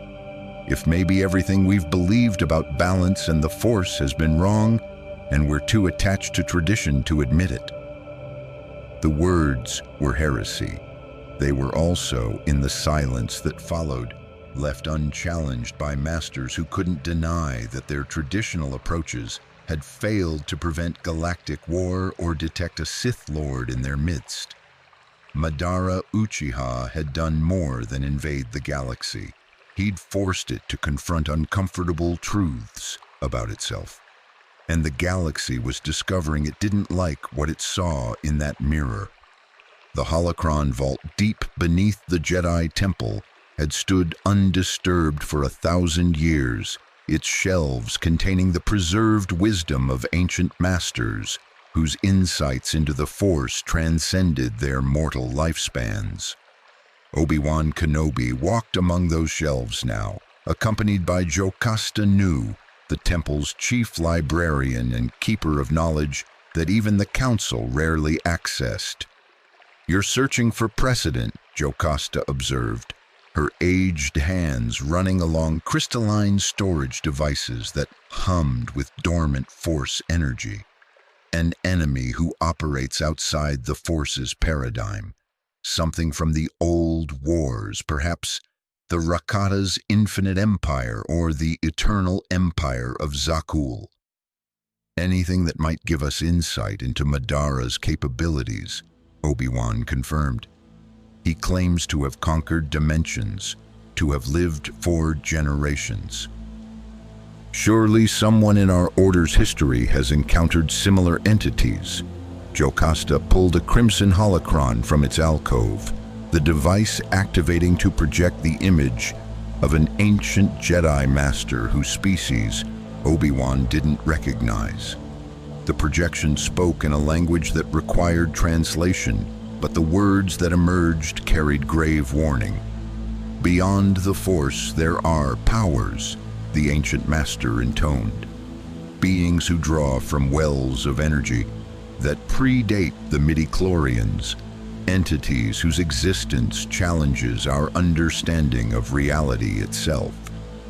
We called them the architects, creatures who shaped existence according to will rather than natural law. They could not be fought through conventional means, for they existed adjacent to causality. They could not be reasoned with, for their perception of time rendered negotiation meaningless. They could only be endured." The holocron continued, describing battles that had consumed entire star clusters, conflicts where Jedi and Sith had united against threats that viewed both sides as equally primitive. The ancient wars had ended not through victory, but through the architect's departure. They had simply grown bored with this galaxy and moved on to reshape others. "Comforting," Obi-Wan muttered. "Our best historical precedent is wait for the God being to leave on its own." "Not entirely," Jocasta said, pulling another holocron, this one midnight blue, crackling with energy that felt uncomfortably close to dark side corruption. "This is from the journals of Darth Revan, preserved because the Council believed his insights into both light and dark might prove valuable in understanding balance." Revan's hologram manifested, the legendary figure whose choices had shaped the old Republic era, standing in miniature before them. "If you're accessing this record, you face an enemy that conventional approaches cannot defeat. Good. That means you're finally learning. The Force is not the only power in existence. It's simply the most prevalent in our galaxy. Other universes, other dimensions operate under different fundamental laws. If such an entity has entered our reality, you have three options. The hologram raised one finger. First, find their weakness. Every being, no matter how powerful, operates within constraints. Discover what limits them and exploit it without mercy. A second finger, a second. Match their power. If they transcend the Force, then you must transcend it as well. Forbidden techniques, Sith alchemy, ancient rituals that the Jedi have locked away. Use them. Survival supersedes dogma. A third finger. Third, change the battlefield. If you cannot defeat them through direct confrontation, manipulate circumstances until direct confrontation becomes disadvantageous for them. Make their strength irrelevant through superior strategy. The hologram leaned forward, Revan's masked face somehow conveying intensity, despite lacking visible features. And if none of these options prove viable, then adapt. Become what you must to survive, because beings of such power don't care about your moral boundaries or philosophical positions. They care about their goals, and they will achieve them through whatever means necessary. You can be destroyed maintaining your principles, or survive by evolving beyond them. Choose wisely. The holocron deactivated, leaving Obi-Wan and Jocasta in contemplative silence. Revan always did favor pragmatism over purity, Jocasta said carefully, but his methods led him to fall to the dark side, even if he later returned to the light.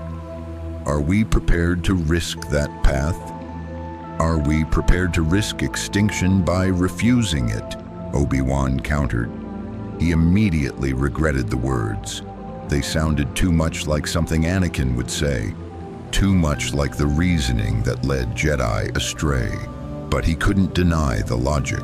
Madara represented an existential threat that their traditional approaches had failed to counter. Above them, on Coruscant's surface, a very different meeting was taking place. Count Dooku stood in a public plaza, surrounded by thousands of citizens going about their daily lives, unaware that a Sith Lord and an interdimensional conqueror were about to hold a conversation that might determine the galaxy's fate. Madara had chosen the location deliberately, too public for ambush, too civilian for military intervention, too exposed for either side to attempt betrayal without consequences. The Uchiha materialized from folded space, his appearance causing nearby citizens to stumble back in recognition and fear. HoloNet broadcasts had made his face instantly recognizable across the galaxy. Count Dooku, Madara greeted him with something approaching courtesy. You've recovered from our last encounter, I trust. I was careful not to cause permanent damage when I extracted your mind's contents. You violated the most intimate sanctum of my being, Dooku replied coldly, his hand instinctively moving toward his lightsaber before remembering the futility. But I come not for revenge, at least not today. My master wishes to speak with you. He believes there may be common ground between your goals and his own. Your master, Darth Sidious. Madara's tone made clear he wasn't asking.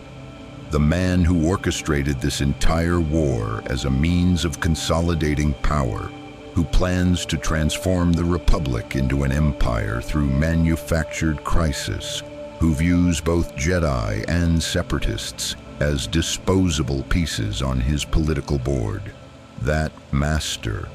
The very same, Dooku acknowledged, though I would argue his characterization is somewhat more nuanced than you present. He seeks order through strength, an end to the chaos that democracy inevitably produces.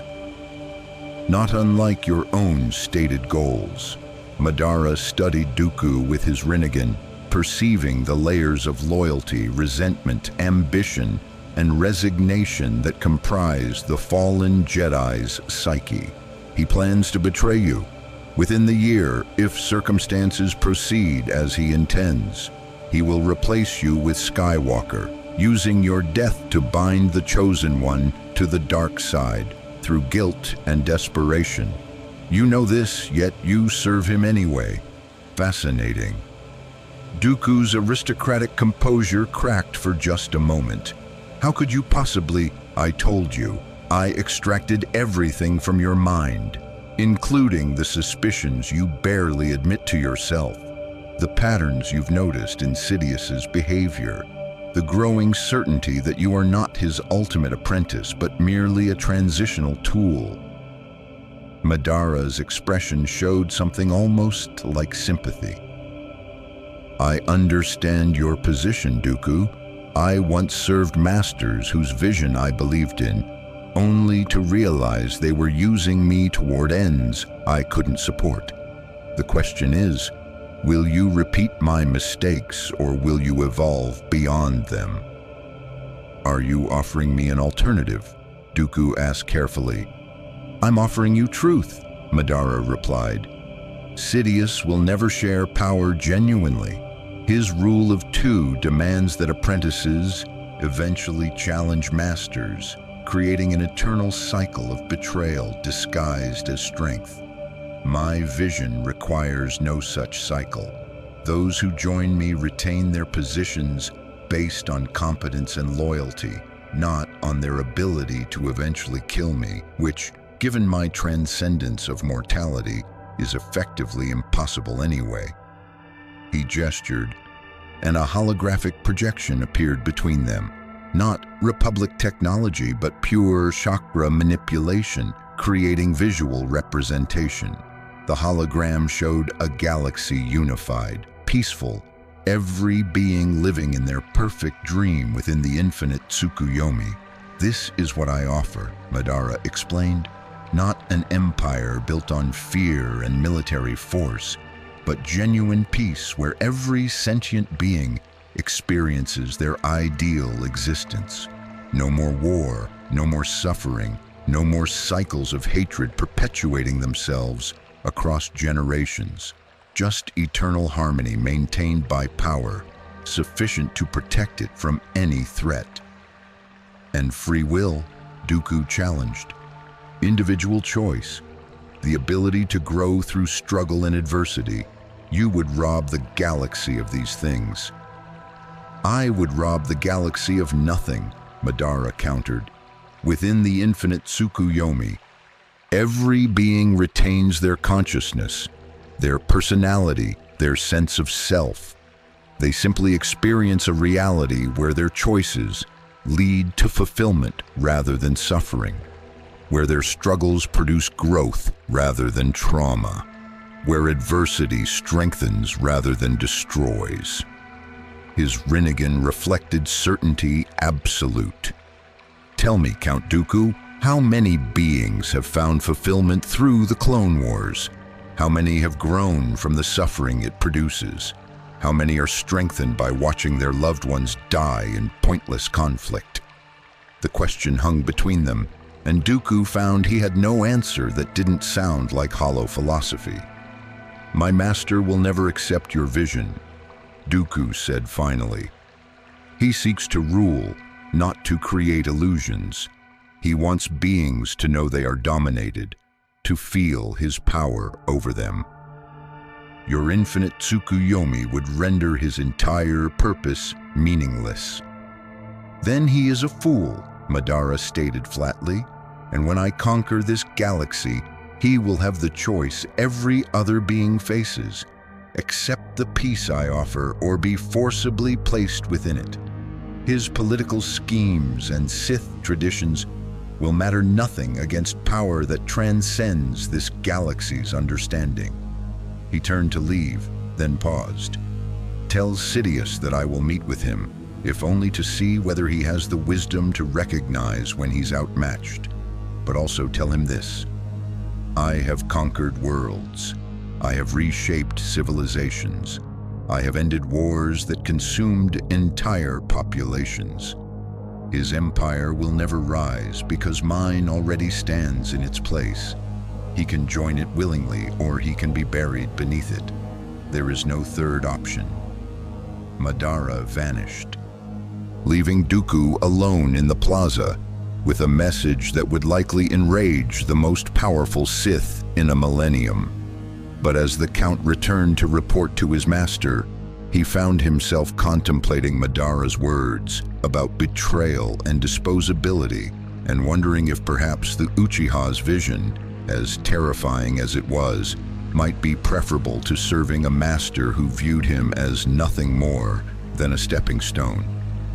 In the Senate building, Darth Sidious received Dooku's report with visible fury. His carefully laid plans, decades in the making, threatened by an entity who simply didn't care about political maneuvering or the careful balance between light and dark. He will regret his arrogance, Sidious hissed.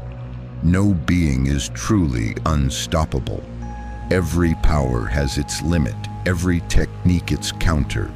We will find his weakness, and when we do, this Madara Uchiha will learn why the Sith have survived for a millennium, despite countless attempts to destroy us.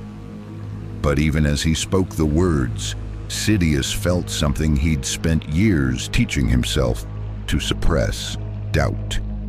Because unlike every other opponent he'd faced, Madara didn't operate within the same universal framework. The Force was vast, but it was still bound by rules: action and reaction, light and dark, cause and effect. Madara's chakra seemed to transcend those rules, existing adjacent to the Force rather than within it. How did you fight something that operated outside the very laws of reality you understood? On the third day after Madara's declaration, the First Republic systems surrendered. Not through military defeat. Madara hadn't attacked them, but his Limbo clones had infiltrated their governments, their military installations, their economic centers. They had demonstrated the capacity to strike anywhere, anytime, without detection or defense. And they had delivered a simple message: submit peacefully and retain autonomy under the new empire, or resist and be forcibly placed under direct control. The mathematics were simple. Every military analyst reached the same conclusion. Every strategic simulation showed the same outcome. Madara Uchiha could conquer the galaxy within weeks if he chose violence. By offering peaceful submission, he was showing more mercy than his power demanded. 300 systems fell on the third day. By the fourth day, that number had doubled. Entire sectors calculated the odds and chose survival over pride. The Clone Wars hadn't ended. They had simply become irrelevant as a third faction consumed both Republic and Separatist territory, with the inevitability of an incoming tide. And in the Jedi Temple, the Council faced their final decision point. 4 days had become 3. 3 would soon become 2. And when the time expired, Madara would move against them directly. The question was no longer whether they could stop him. The question was whether they should even try. On the second to last day, Anakin Skywalker made a decision that would change everything. He left the Jedi Temple alone, without permission from the Council, without informing Obi-Wan, and with only one destination in mind. His modified Eta II Actis interceptor cut through Coruscant's aerial traffic lanes, guided not by coordinates but by instinct, the Force showing him where he needed to go, even if it couldn't show him why. He found Madara standing atop one of the planet's abandoned industrial platforms, a relic from centuries past when Coruscant's lower levels still served manufacturing purposes. The Uchiha stood at the platform's edge, looking out over the endless cityscape. with an expression that might have been contemplation or might have been weariness. "I wondered if you would come," Madara said without turning. The chosen one, seeking answers outside his order's approval. How very like the warrior I once was. Anakin landed his interceptor and approached cautiously, his hand near but not on his lightsaber. "I need to understand, not the propaganda version the Council feeds me, not the threat assessment the Senate whispers about. I need to understand what you actually want, what you really see when you look at this galaxy." "Honest curiosity," Madara observed, finally turning to face him. "That's refreshing. Very well, Skywalker. I will show you what I see." He extended his hand, and before Anakin could react, the Mangekyo Sharingan flared. But this wasn't an attack, it was an invitation. The genjutsu that enveloped Anakin wasn't meant to torture or control, but to share perspective. Suddenly, Anakin stood in another world. One of forests and mountains, of villages built among trees, of warriors who moved with superhuman speed and manipulated elements with techniques that resembled the Force, but operated on fundamentally different principles. He watched through Madara's eyes as a young Uchiha fought beside a young Senju, two clans locked in generational hatred, finding common ground in shared dreams of peace. He saw the founding of Konohagakure, the village hidden in the leaves, watched Madara and Hashirama Senju build something unprecedented, a place where children from warring clans could grow together, where shinobi could find purpose beyond endless conflict, where peace seemed finally within reach. Then he watched it crumble, saw the politics that infected the village's noble intentions, watched clans that had sworn unity return to old prejudices and suspicions, witnessed children who should have been protected sent to die in wars that served adult ambitions. And most painfully, he experienced Madara's growing realization that peace built on good intentions alone would always fail because beings were fundamentally incapable of transcending their base nature. "I tried everything," Madara's voice echoed through the vision. "Diplomacy, alliance, sacrifice. I offered my life to protect the village. I stepped aside from leadership to prevent civil war. I even allowed myself to be vilified, to become the enemy that united others, thinking that my sacrifice might purchase lasting peace." The vision shifted, showing Madara's later years. His return to find the village had forgotten his contributions, had rewritten history to paint him as villain rather than founder, had perpetuated the same cycles of hatred he'd fought to end. And the final realization that without fundamental change to how beings processed conflict, peace would always be temporary. "So I sought power," the vision continued, "not for domination's sake, but to acquire the means to actually solve the problem. I obtained the eternal Mangekyo Sharingan, mastered techniques that pushed beyond mortal limits, and eventually achieved the Rinnegan, the eyes of the Sage of Six Paths himself. And with that power came understanding. Free will is the root of endless conflict. Give beings choice and they will choose hatred when it serves their immediate interests." The vision showed the development of the infinite Tsukuyomi, a technique that would trap every being in perfect individual dreams, ending conflict by removing the participants from reality's harsh limitations. It showed Madara's century-long plan to implement it, his transcendence of death itself, and finally his decision to seek out other worlds, where the same cycle repeated endlessly.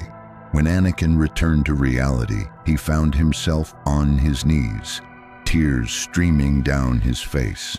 not from pain, but from recognition, because he'd seen himself in Madara's story, the young warrior who wanted to protect those he loved, who watched institutions he believed in fail to prevent suffering, who grew increasingly desperate as traditional approaches proved inadequate. "You see it now," Madara said quietly, "the pattern, the cycle, the way beings with the best intentions create the worst outcomes because they refuse to acknowledge their fundamental nature. You feel it too, don't you? The fear that the Jedi Order's methods will fail, the frustration with the Council's restrictions, the growing certainty that if you don't do something, everyone you love will be consumed by conflicts you're powerless to prevent." "Yes," Anakin whispered, the admission feeling like betrayal and truth simultaneously.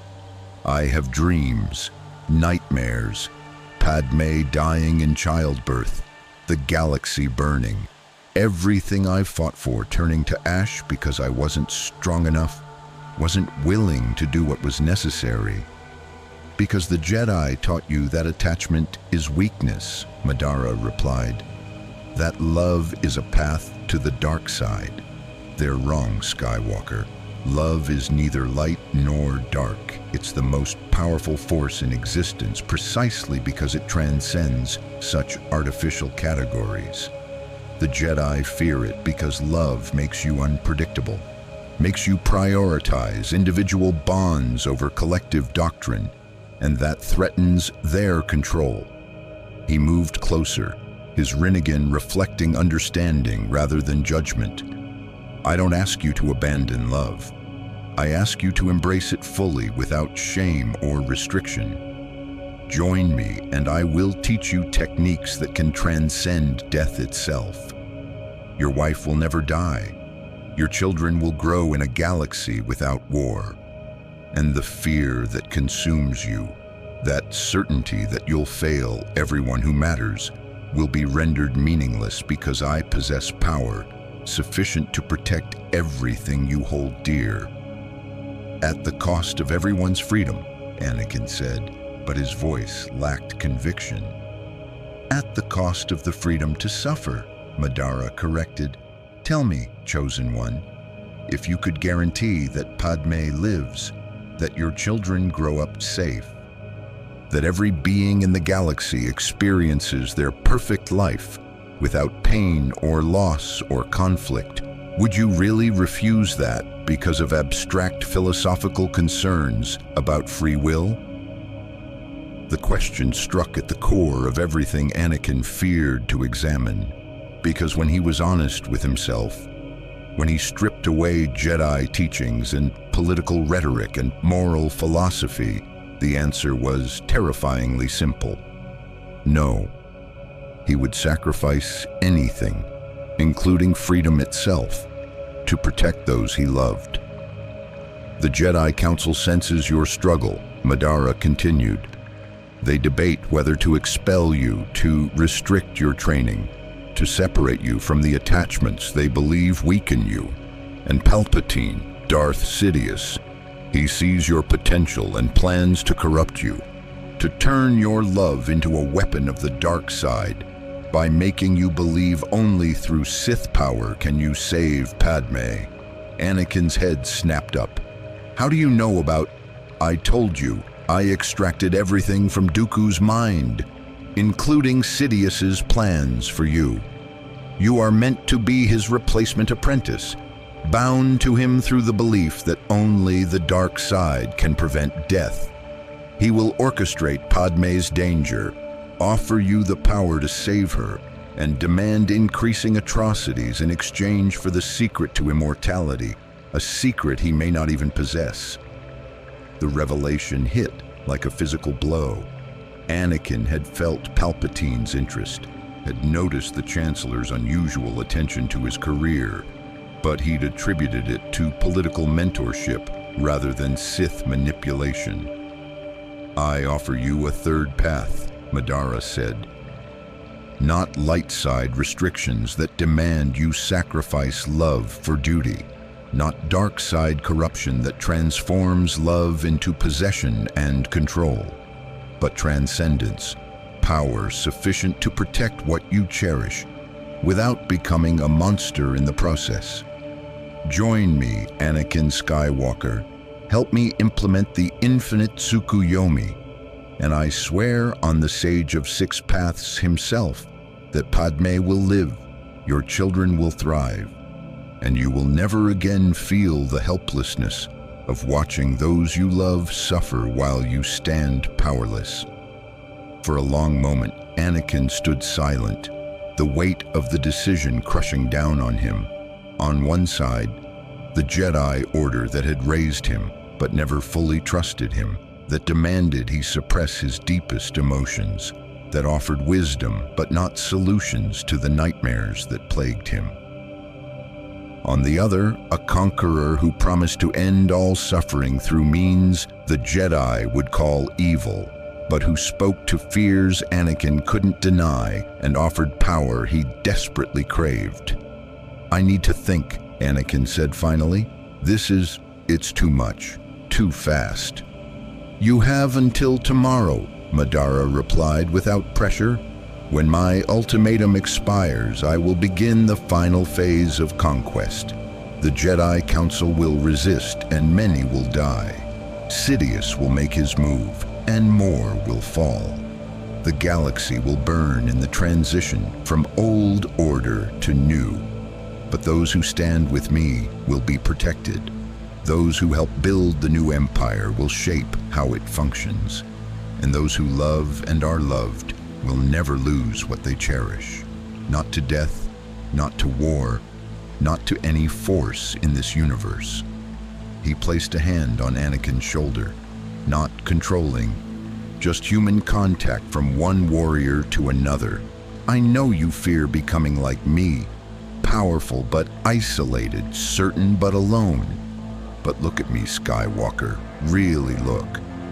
Anakin met his gaze, and the Rinnegan's depths showed something unexpected, genuine sorrow, ancient pain that had calcified into purpose, the weight of centuries spent seeking a solution to suffering that seemed to have no answer.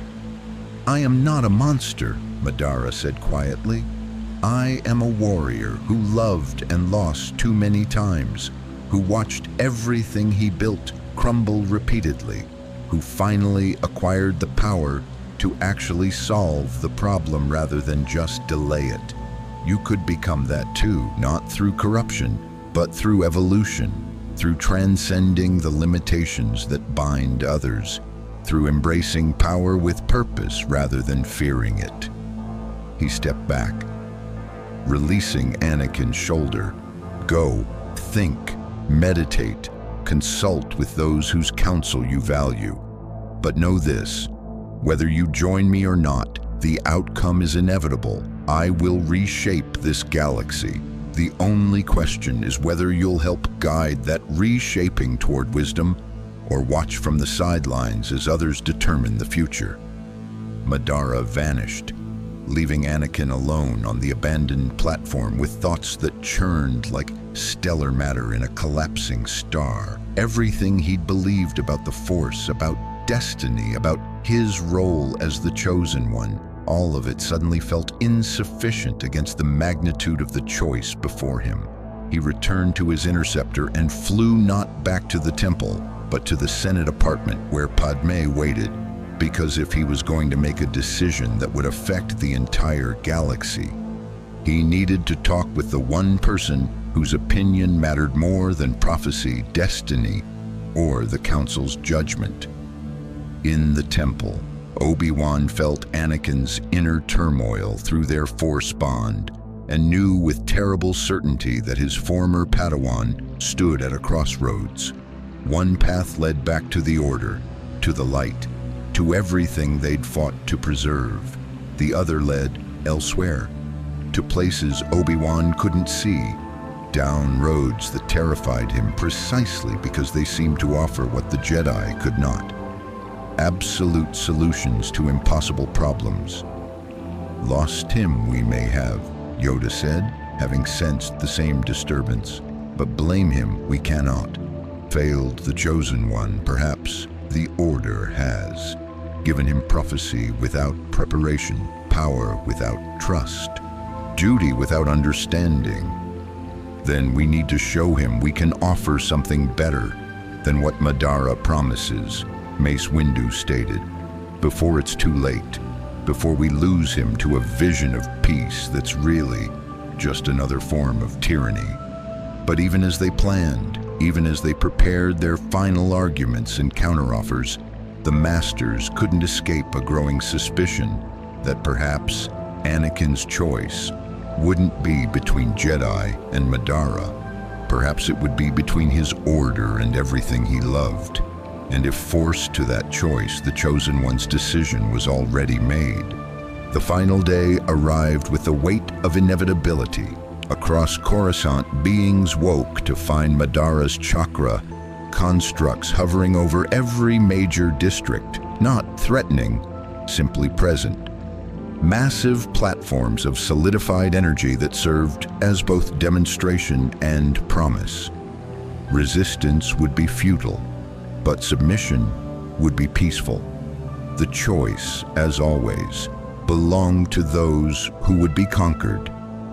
In the Senate chamber, Chancellor Palpatine stood before a gallery filled with representatives from 1,000 worlds, his kindly facade perfectly maintained despite the chaos consuming his carefully orchestrated plans.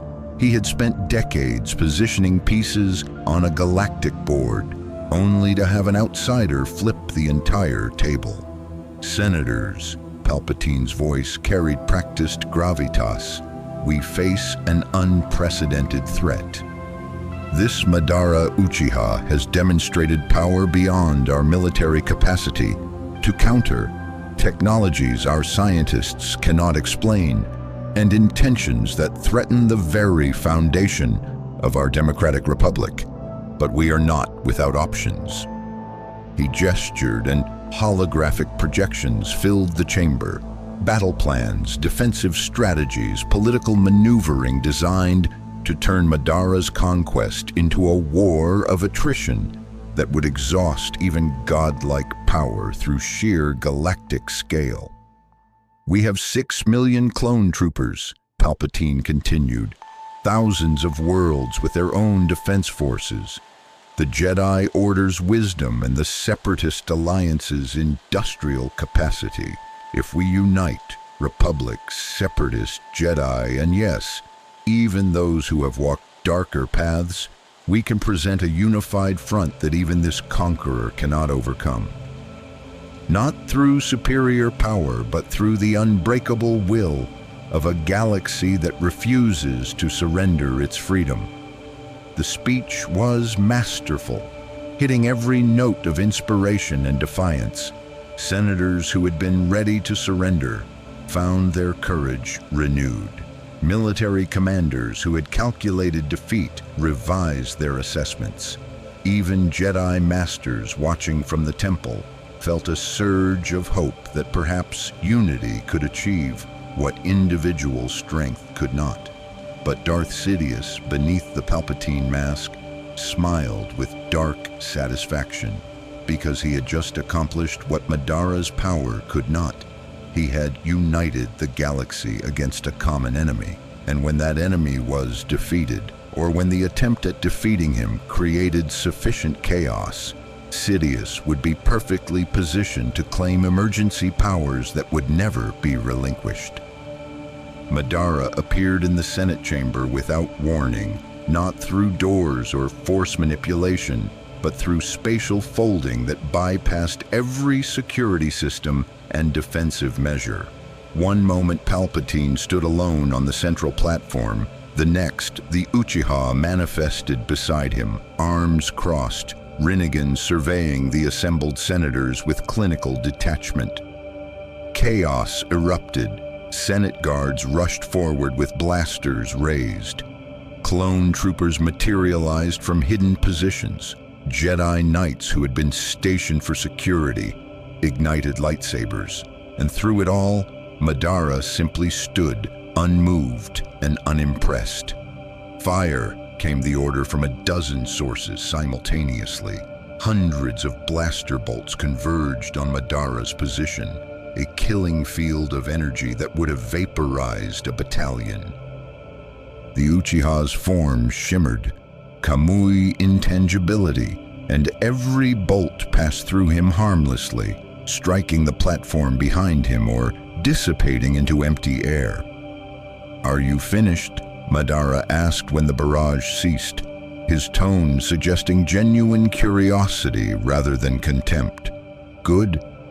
Then perhaps we can have an actual conversation rather than this performative display of futile resistance."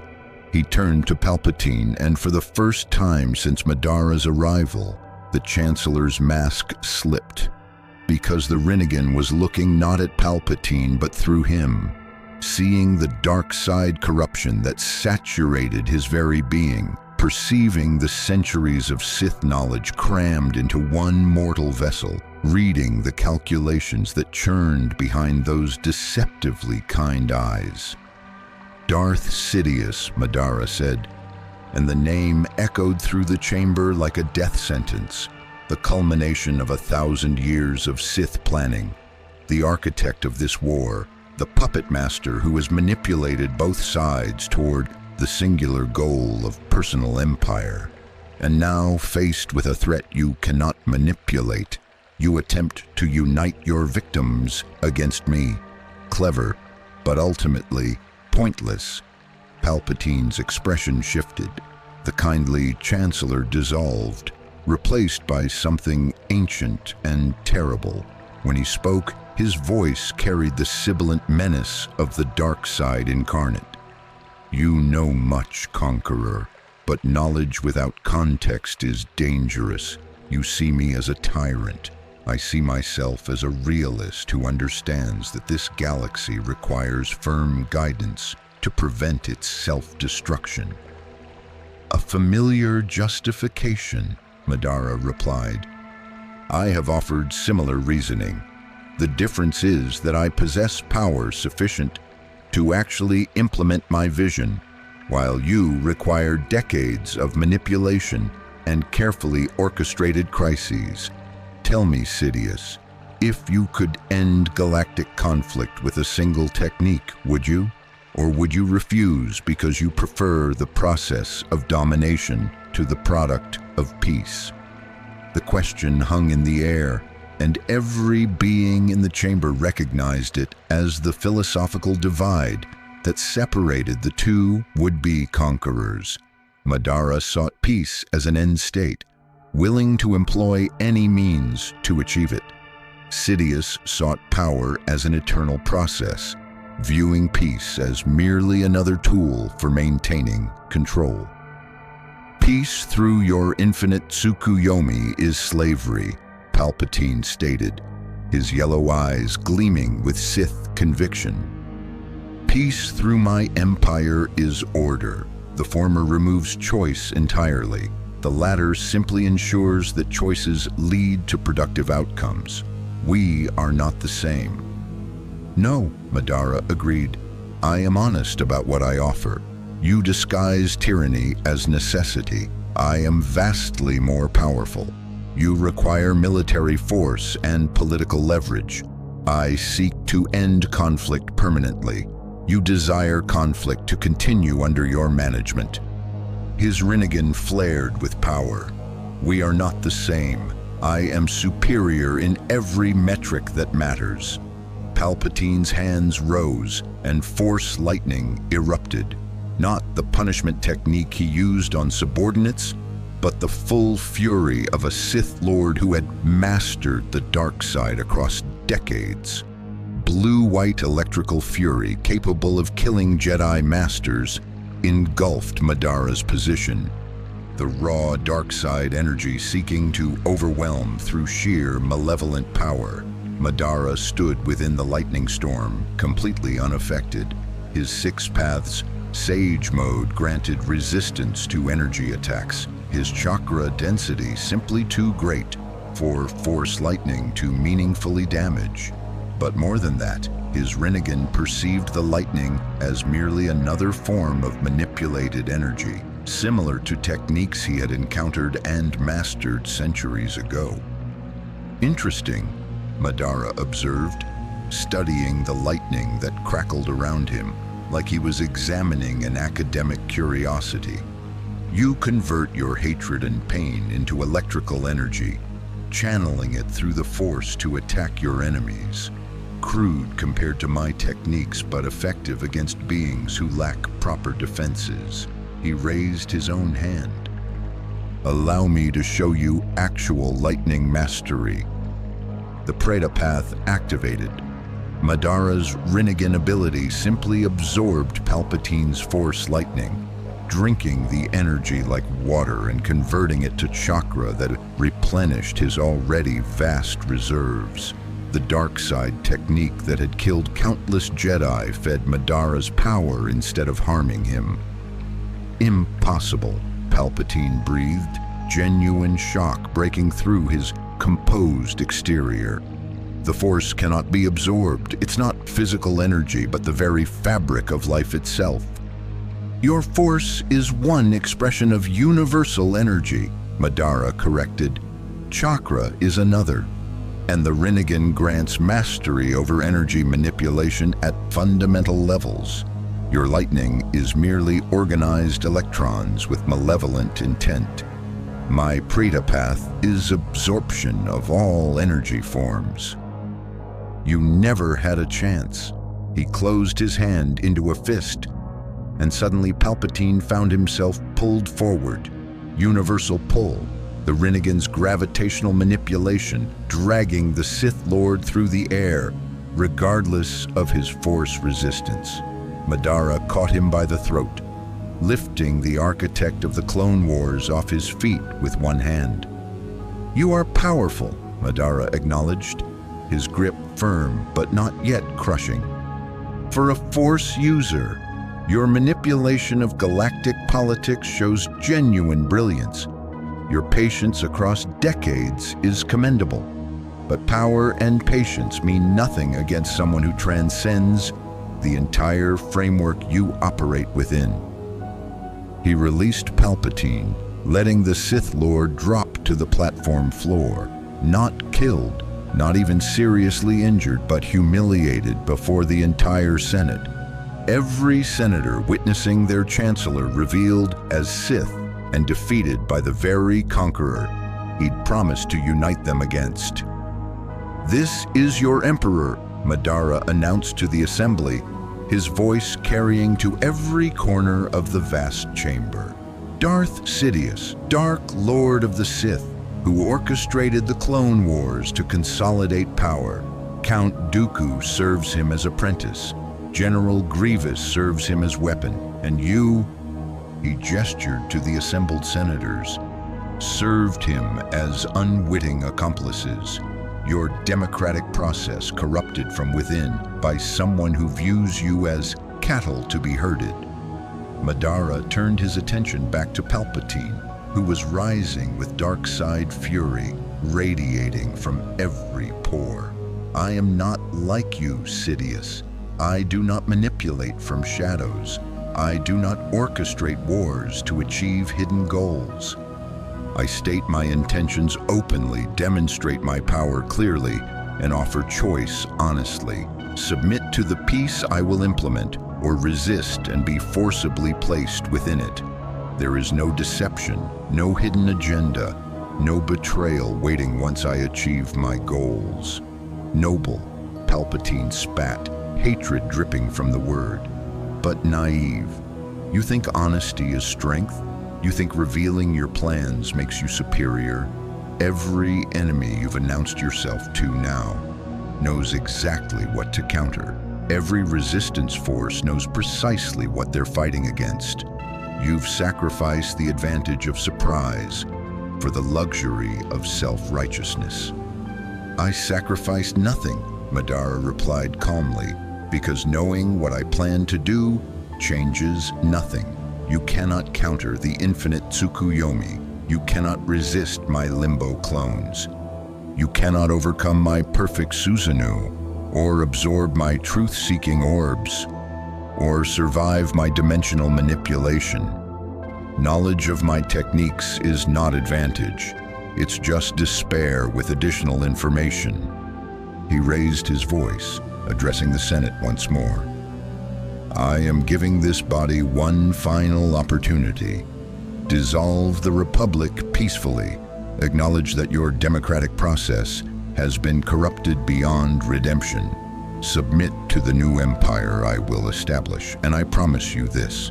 Every world that surrenders willingly will retain local autonomy, cultural identity, and representation in the new order. You will not be slaves, but partners in building something that actually works. And if we refuse, a senator called out, her voice trembling but defiant. Then I will conquer you, Madara stated simply, world by world, system by system, until every being in this galaxy acknowledges the inevitable. But those conquered through resistance will be placed directly under my control, their autonomy forfeit, their choices limited to what serves galactic stability. Surrender is not weakness, it's pragmatic recognition of reality. Choose wisely. Before anyone could respond, alarms shrieked throughout the Senate building. External sensors showed what every being had feared.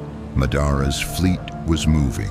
Those chakra constructs that had been hovering passively over Coruscant now descended, not to attack, but to establish positions, landing zones for occupation forces that didn't exist yet, but would manifest the moment Madara decided resistance had crossed into active rebellion. And above it all, perfect Susanoo materialized in the atmosphere, a 400-meter titan of blue-violet energy that dwarfed the Senate building itself. The massive warrior construct drew its blade, and every military strategist in the chamber understood the message. That sword could level the district. That warrior could carve through orbital defenses. That power could end Coruscant's resistance in minutes. Your time has expired, Madara announced. The Republic is dissolved, effective immediately. The Separatist alliance is dissolved, effective immediately. The Clone Wars end not through victory or defeat, but through irrelevance. There is now only one authority in this galaxy, mine. Those who acknowledge this reality peacefully will be treated as allies. Those who resist will be conquered. And those who attempt to continue fighting after conquest will be placed directly into the infinite Tsukuyomi without the option of waking. He turned to Palpatine one final time. Your empire will never rise, Sidious. But if you possess wisdom beneath your ambition, you will serve in mine. Your skills at political organization could prove useful in the transition, or you can resist and be eliminated as an obstacle. The choice, as always, is yours. Madara vanished, leaving chaos in his wake. Senators screamed conflicting orders. Clone commanders demanded direction from a chancellor whose authority had just been exposed as Sith manipulation.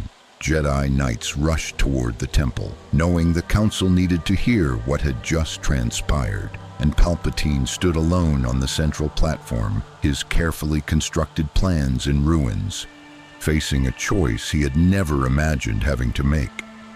Adapt to serve someone more powerful, or resist and likely die fighting an enemy who operated entirely outside his understanding. For the first time in decades, Darth Sidious did not know what move to make next. In the Jedi Temple, alarms blared as Masters felt the disturbance, massive shifts in the Force as Madara's power moved into its final phase. Yoda stood at the council chamber's center, his ancient eyes closed, his connection to the Force showing him possible futures branching from this moment. In one future, the Jedi resisted and were destroyed. In another, they submitted, and their order was transformed beyond recognition. In a third, they found some middle path that preserved their ideals while acknowledging the new reality. But in every future, one constant remained. Madara Uchiha would reshape this galaxy. The only variable was how much destruction the transition would cause. "Decide we must," Yoda said, opening his eyes to meet the gaze of every assembled master. "Submit or resist, compromise or stand firm, save the order or save our principles. Choose we must, and quickly, for Madara's patience expired it has." The council began to debate, but even as they argued, they all felt the truth Yoda had seen. Their choice would determine the Order's fate, but it would not change the outcome. The age of the Jedi was ending. The age of Madara had begun. And somewhere in the city, Anakin Skywalker held Padme close and made his own decision about which future he would fight for. The Jedi Temple's meditation chamber had become a war room, but the weapons being debated weren't lightsabers or military tactics. They were philosophical positions that would determine whether the Order survived the next 24 hours. "We cannot submit," Mace Windu stated with absolute conviction, his scarred features reflecting centuries of Jedi tradition. "The moment we kneel to a tyrant, regardless of his stated intentions, we betray every principle the Order was founded upon. We become enforcers of the very oppression we swore to oppose." "And if resistance means extinction?" Obi-Wan challenged, his pragmatic nature warring with his idealism. "Madara has demonstrated that he can destroy us whenever he chooses. He's offered terms that preserve our lives and allow us to influence his new empire. Is pride worth the complete annihilation of the Jedi Order?" "Not pride, principle," Ki-Adi-Mundi corrected. "If we survive by compromising our core values, what survives? An order in name only, stripped of the meaning that makes us Jedi. Better to fall fighting for what we believe than live as corrupted shadows of our former selves." "Spoken like someone who has not yet seen true extinction," a new voice interrupted. Every Jedi in the chamber spun toward the speaker, lightsabers igniting in a chorus of humming energy. But the figure who had appeared wasn't Madara. It was Anakin Skywalker, and his presence in the Force felt different, changed, as if he'd crossed some invisible threshold and returned transformed. "Anakin," Obi-Wan said carefully, his weapon still ignited but not raised. "Where have you been?" "The Council has been searching. I've been talking with Madara," Anakin interrupted, his voice carrying a certainty that made several masters tense. "Really talking, not just fighting or debating. He showed me his world through genjutsu that lets you experience memories as if they were your own. And I saw what he saw. Peace attempted and failed over and over, until the only solution left was the one everyone called madness. He manipulated you," Mace accused, "showed you carefully curated visions designed to justify his tyranny. This is exactly what the dark side does. Presents evil as necessity, corruption as evolution." "Is it manipulation if it's truth?" Anakin challenged. "I felt his memories, masters, his genuine pain when peace efforts collapsed, his desperation as beings he loved died in wars that served no purpose. His decision to transcend death itself, because mortality meant watching everything he built crumble with each generation. He's not lying about his intentions. He genuinely believes the infinite Tsukuyomi is the only way to end suffering permanently." "Belief does not make it right," Yoda said quietly, his ears lowered with concern. Many atrocities committed by beings who believed they served good. The road to darkness paved with good intentions it is. And the road to extinction is paved with stubborn adherence to principles that reality has proven inadequate, Anakin shot back. How many beings have died in the Clone Wars, Masters?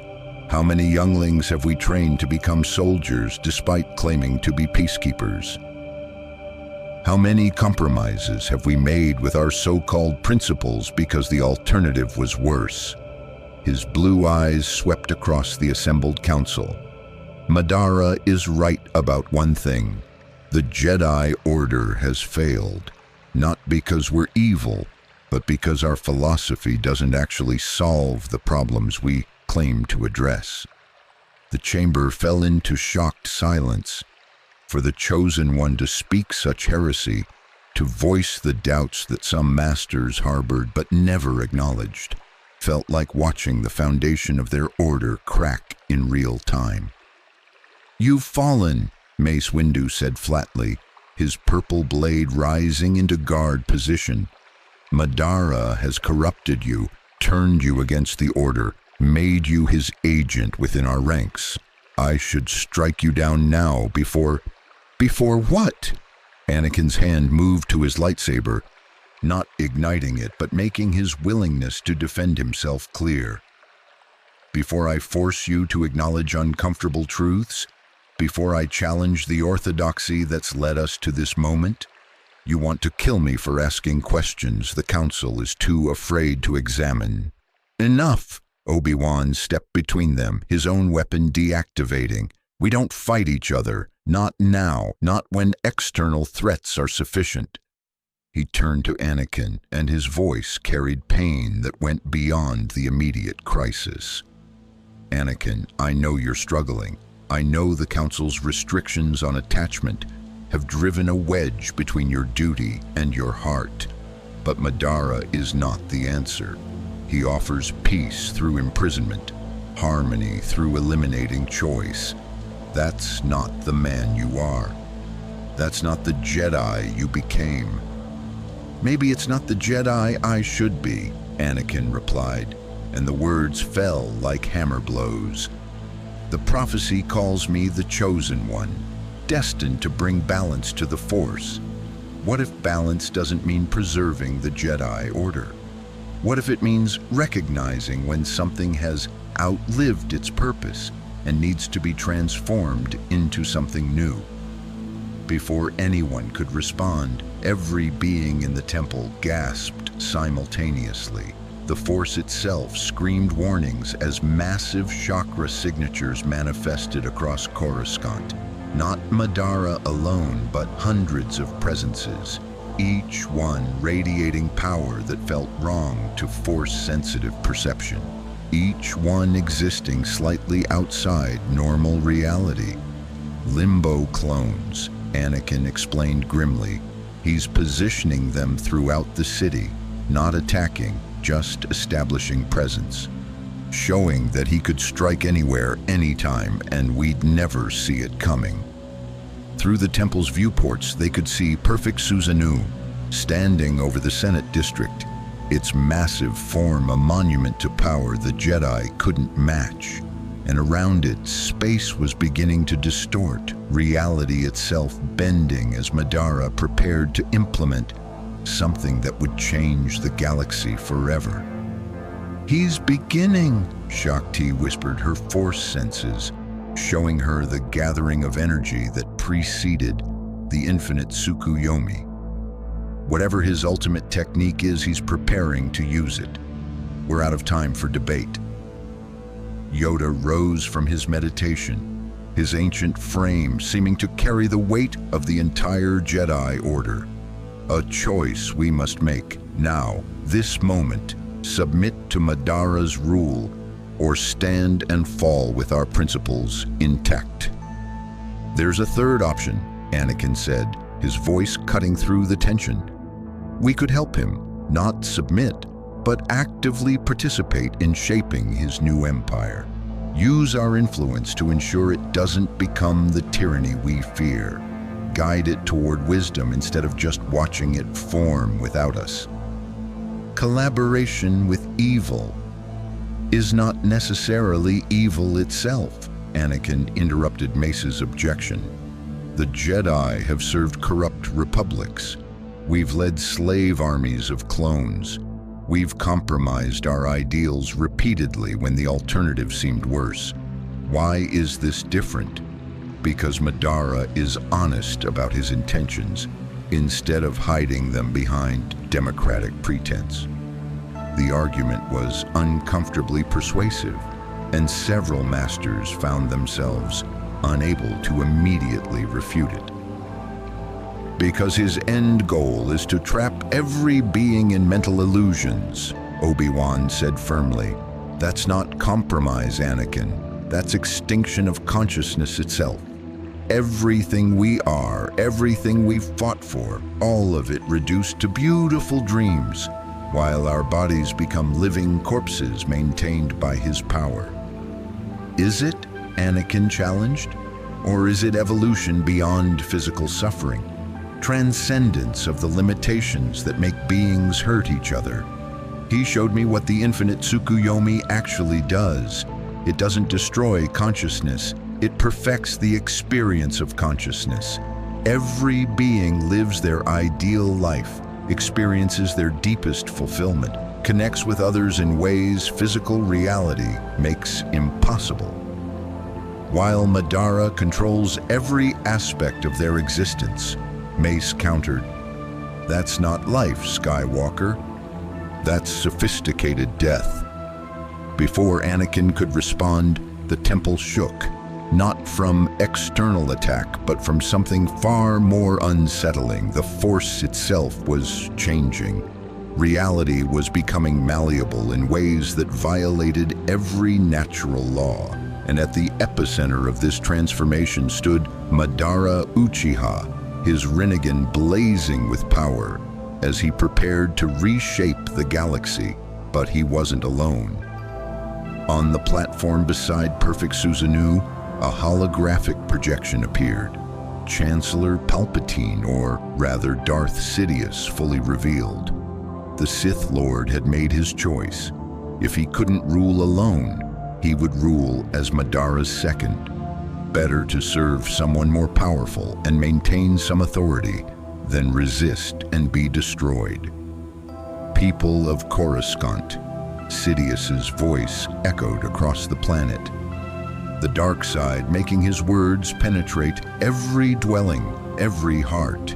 I have served as your chancellor through crisis and war. I have guided the Republic through its darkest hours. But I now acknowledge a truth I can no longer deny. We face a being whose power transcends our capacity to resist. Madara Uchiha is not our enemy. He is evolution incarnate, the solution to problems we've been too weak to solve ourselves. The betrayal was absolute. The architect of the Clone Wars, the hidden Sith, who had manipulated galactic events for decades, was now pledging allegiance to an interdimensional conqueror. Together, Sidious continued, Madara and I will forge a new empire, not built on democracy's weakness or Sith tradition's limitations, but on power sufficient to enforce eternal peace. Those who submit willingly will be honored. Those who resist will be conquered. And those who continue fighting after conquest will simply be placed into the infinite Tsukuyomi, where they can experience the peace they refuse to accept in reality. In the Jedi Temple, the Council watched their worst fears materialize. Two forms of tyranny uniting, combining political manipulation with godlike power to create something neither could achieve alone. "This is what you want?" Mace demanded of Anakin. "To serve an empire led by a Sith Lord and an interdimensional dictator?" "I want Padme to live," Anakin said, and the raw honesty in his voice cut deeper than any argument. "I want my children to grow up without war. I want beings to stop suffering in conflicts that serve no one's interests. And if that means serving Madara's empire instead of preserving the Jedi Order's pride, then yes, that's what I want. He ignited his lightsaber, the blue blade humming with finality.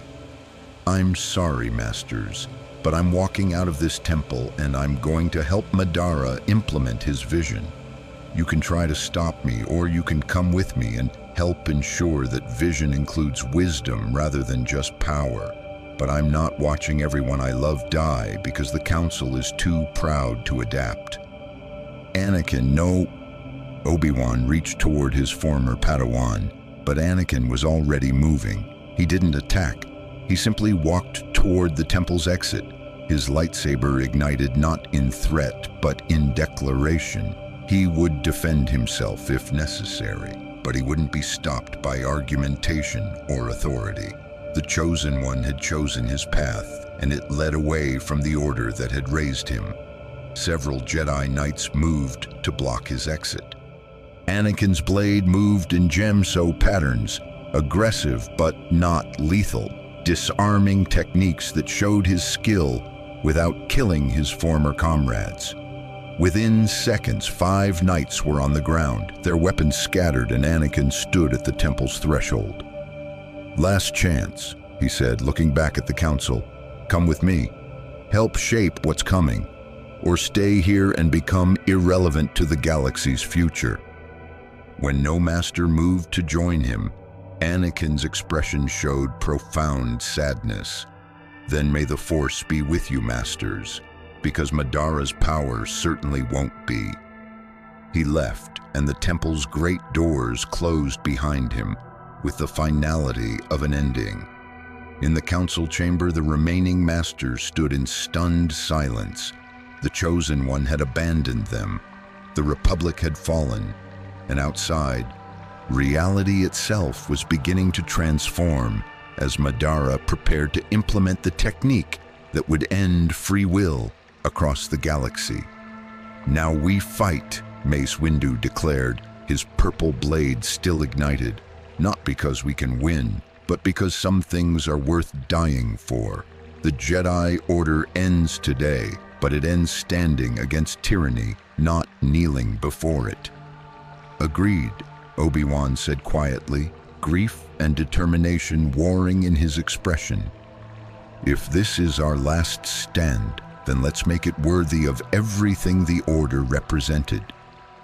Yoda looked at the masters assembled, those who had chosen principle over survival, wisdom over expedience, death with honor over life in compromise. There were fewer than he'd hoped, but more than he'd feared. Then together we stand, the ancient Grandmaster said, his lightsaber igniting with a green glow that seemed to push back the darkness encroaching on their reality. And if fall we must, remembered we will be, as Jedi true to the very end. They moved toward the temple's balcony where perfect Susanoo waited and Madara's power gathered like a storm about to break. The final battle was beginning, not for victory, which was impossible, but for meaning in defeat. And above Coruscant, Madara raised his hands, his Rinnegan reflecting the light of a moon that was about to become something far more significant, the focal point for galactic transformation that would trap every being in perfect, eternal, inescapable dreams. The infinite Tsukuyomi was ready. The age of conflict was ending, and the age of forced peace was about to begin.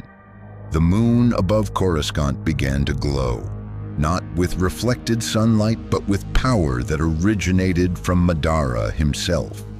Chakra projected across space, transforming a celestial body into the largest genjutsu catalyst in galactic history. The Rinnegan's Tomoe pattern appeared across the lunar surface, massive and undeniable, visible from every corner of the planet city below. Perfect Susanoo stood as both guardian and executor, its four arms raised in synchronized mudra seals that channeled Madara's technique. The air itself rippled with distortion as reality prepared to be overwritten by something that operated on rules this universe had never encountered. "It's magnificent," Darth Sidious breathed, standing beside Madara's true position within the chakra construct. The Sith Lord's yellow eyes reflected the lunar transformation, seeing in it the ultimate expression of power, the ability to reshape consciousness itself. "All my years studying Sith sorcery, and nothing approached this scale. You're not conquering the galaxy, you're recreating it." "I'm ending its suffering," Madara corrected, his focus absolute as he maintained the technique's formation. Every being trapped in cycles of hatred, every child born into war, every lover separated by conflict, all of it ends tonight. They'll experience perfect lives within the Tsukuyomi, and reality will finally know peace. From the Jedi Temple's highest balcony, the assembled masters watched the transformation with horror and fascination. Approximately 40 Jedi had chosen to remain, those who valued principle over survival, who saw submission to Madara as betrayal of everything their order represented. The rest had either fled, surrendered, or in some cases, followed Anakin's path toward cooperation with the new regime. "How do we fight this?" a young knight asked, her voice trembling as she stared at the moon's transformation. "We can't reach him. We can't block planetary-scale genjutsu. We can't even understand the technique he's using." "We don't fight the technique," Mace Windu replied grimly. "We fight him directly. If Madara falls, his infinite Tsukuyomi falls with him." "Through the Force strike we must," Yoda added, his ancient voice carrying certainty born from centuries of experience. "Physical weapons, useless they are, but the Force, transcendent it is, beyond matter, beyond energy. If combined our strength is, if unified our purpose becomes, pierce his defenses we might." It was desperate strategy bordering on suicide. They would pool their collective Force power, 40 Jedi Knights and Masters channeling the light side as one unified instrument, and strike at Madara's consciousness itself. Not his body, but his will. Not his chakra, but his certainty. If they could shake his concentration for even a moment, the infinite Tsukuyomi might falter. Obi-Wan closed his eyes, reaching out through the Force toward connections that still thrummed despite distance and choice. He found Anakin immediately, his former Padawan's presence blazing bright with conflict, now standing at Madara's position as the Chosen One made his final decision about which future to support. "Anakin," Obi-Wan projected through their bond. "Please, there's still time to turn back. This isn't the answer. Then what is?" Anakin's mental voice carried anguish and defiance in equal measure. "The Jedi way failed, Obi-Wan. The Republic was corrupt. The war consumed millions. What solution do you offer that's better than ending all conflict permanently?" "Freedom," Obi-Wan replied simply. "The freedom to choose, even if those choices lead to suffering. Because beings who cannot choose cannot grow, cannot love genuinely, cannot be anything except puppets, however beautiful the strings. And if freedom means Padme dies," Anakin's thought was a blade of pure pain. "If my choices can't save her, if all my power as the Chosen One isn't enough to protect one person who matters more to me than the entire galaxy, what good is freedom?" The bond trembled with Anakin's fear, the visions that still plagued him, showing Padme dying in childbirth, showing his failure to save her despite all his strength and skill. Madara had promised to prevent that future. The Jedi offered only principles and platitudes. "I don't have an answer that will satisfy you," Obi-Wan admitted, with painful honesty. "I can't promise Padme will live. I can't guarantee happy endings. All I can offer is the truth that love means accepting uncertainty, that genuine connection requires vulnerability, that choosing security over freedom means choosing to stop being truly alive. Then I choose the beautiful cage over the free nightmare," Anakin replied, and severed the bond. The disconnection hit Obi-Wan like a physical blow. Years of mentorship, friendship, and brotherhood cut away in an instant. The Chosen One had made his choice, and the Jedi had lost him. "He's committed," Obi-Wan said quietly, opening his eyes to meet Yoda's gaze. "Anakin will stand with Madara. We'll be fighting our own." "Then fight him we must," Yoda said with profound sadness. "No other choice remains." The 40 Jedi formed a circle, their hands joined or resting on shoulders, their minds linking through the Force into a unified consciousness. Individual thoughts dissolved into collective purpose, personal fears transformed into shared determination, and 40 streams of light side energy merged into a single spear of pure will, aimed at the being who threatened to trap the galaxy in eternal dreams. They struck. The Force assault hit Madara like a tsunami of pure intention. Not physical force, but concentrated willpower demanding he stop, questioning his certainty, challenging his right to make this choice for trillions of beings. For anyone else, such an attack would have shattered concentration instantly. Madara's Rinnegan perceived the assault, his mental defenses hardening through centuries of discipline. But he also felt something unexpected, pain. Not physical suffering, but genuine spiritual agony as the collective light side energy probed at the wounds he'd buried beneath power and purpose. He saw his brother Izuna dying in his arms, killed in clan warfare, felt the betrayal when the village he'd built rejected him, experienced the loneliness of centuries spent pursuing power, while everyone he'd loved turned to dust. And beneath it all, the question the Jedi's assault forced him to confront. Was any of this actually about saving others, or just about ending his own suffering? The infinite Tsukuyomi wavered. The lunar transformation stuttered. Reality's rewrite hesitated at the threshold of implementation. "Master," Anakin said urgently, feeling Madara's concentration waver through proximity. "They're attacking through the Force. Your mental defenses are sufficient," Madara replied, his voice strained for the first time since arriving in this galaxy. "But their technique is more effective than anticipated. The light side doesn't attack my power, but my purpose. Clever."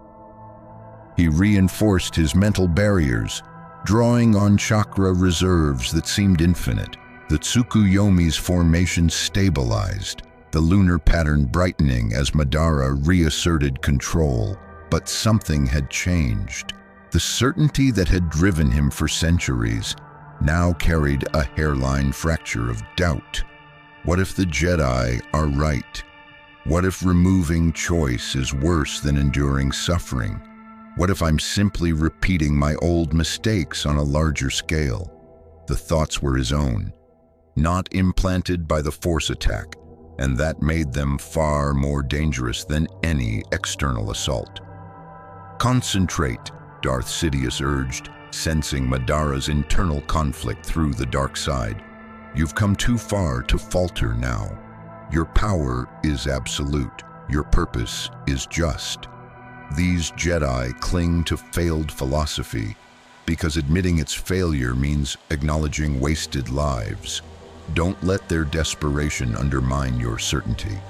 But was it certainty or just stubbornness? Was he saving the galaxy or imprisoning it? The questions multiplied, each one weakening the absolute conviction required to implement a technique of this magnitude. At the temple, the Jedi felt Madara's hesitation through their unified connection.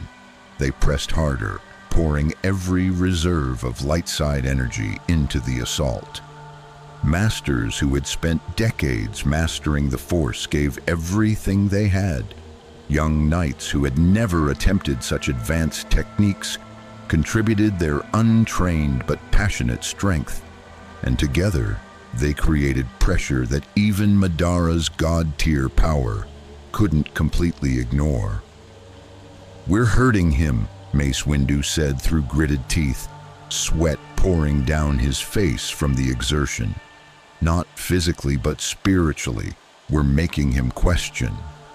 "Good enough that is not," Yoda replied, his ancient body trembling from the strain of channeling such vast Force energy.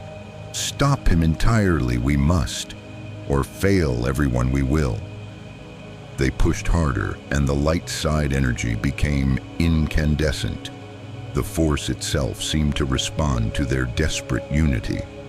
Flowing through them in quantities that normally required years of meditation to access, they were burning through their life force now, trading longevity for power in a final gambit to save the galaxy from forced peace. Madara felt the escalation and made a calculation. He could resist this assault. His mental discipline exceeded anything these Jedi possessed. But resistance would require diverting concentration from the infinite Tsukuyomi, which would delay or potentially derail the technique entirely. Or he could proceed despite their interference, implement the Tsukuyomi while under spiritual attack, and risk what? Imperfection in the final product? Cracks in the perfect dream that might allow beings to wake? Acceptable risk, he decided. Better a flawed peace than perfect war. He completed the final hand seals, and the lunar pattern blazed with power that made stars seem dim by comparison. The infinite Tsukuyomi activated, not as a weapon, but as an absolute reality rewrite. Light from the transformed moon washed across Coruscant, then expanded at faster than light speeds through hyperspace lanes, through empty void, through every system that contained sentient life, and every being that light touched fell into dreams. Clone troopers mid-battle collapsed, their consciousnesses transported to lives where they were individuals with names, families, purposes beyond war. Senators experiencing the moon's light found themselves in realities where democracy functioned without corruption, where their decisions genuinely helped rather than just enriched the powerful. Padme, watching from her apartment, felt consciousness shift, and suddenly she was in a world where Anakin had never fallen, where their love was public and celebrated, where their children grew in peace.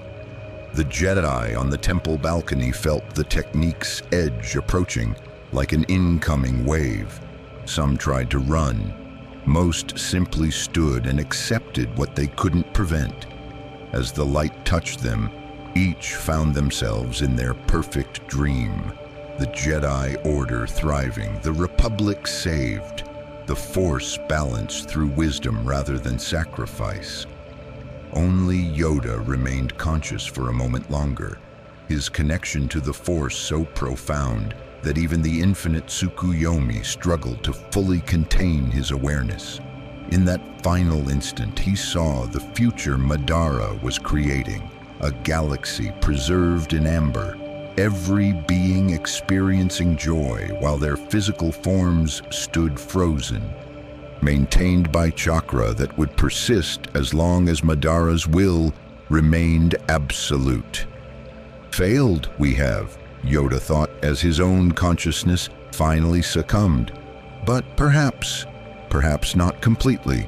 because in his last moment of awareness, the ancient Grandmaster planted a seed, a fragment of light-side energy hidden so deep within the Force that even the Rinnegan couldn't perceive it. A seed that would remain dormant, passed from generation to generation within the dreams, waiting for the day when someone might find it and remember that freedom existed, that choice mattered, that beautiful cages were still cages. Then his consciousness dissolved into the perfect dream, Dagobah in its prime, youngling students learning wisdom, and 900 years of knowledge passed on to beings who actually listened.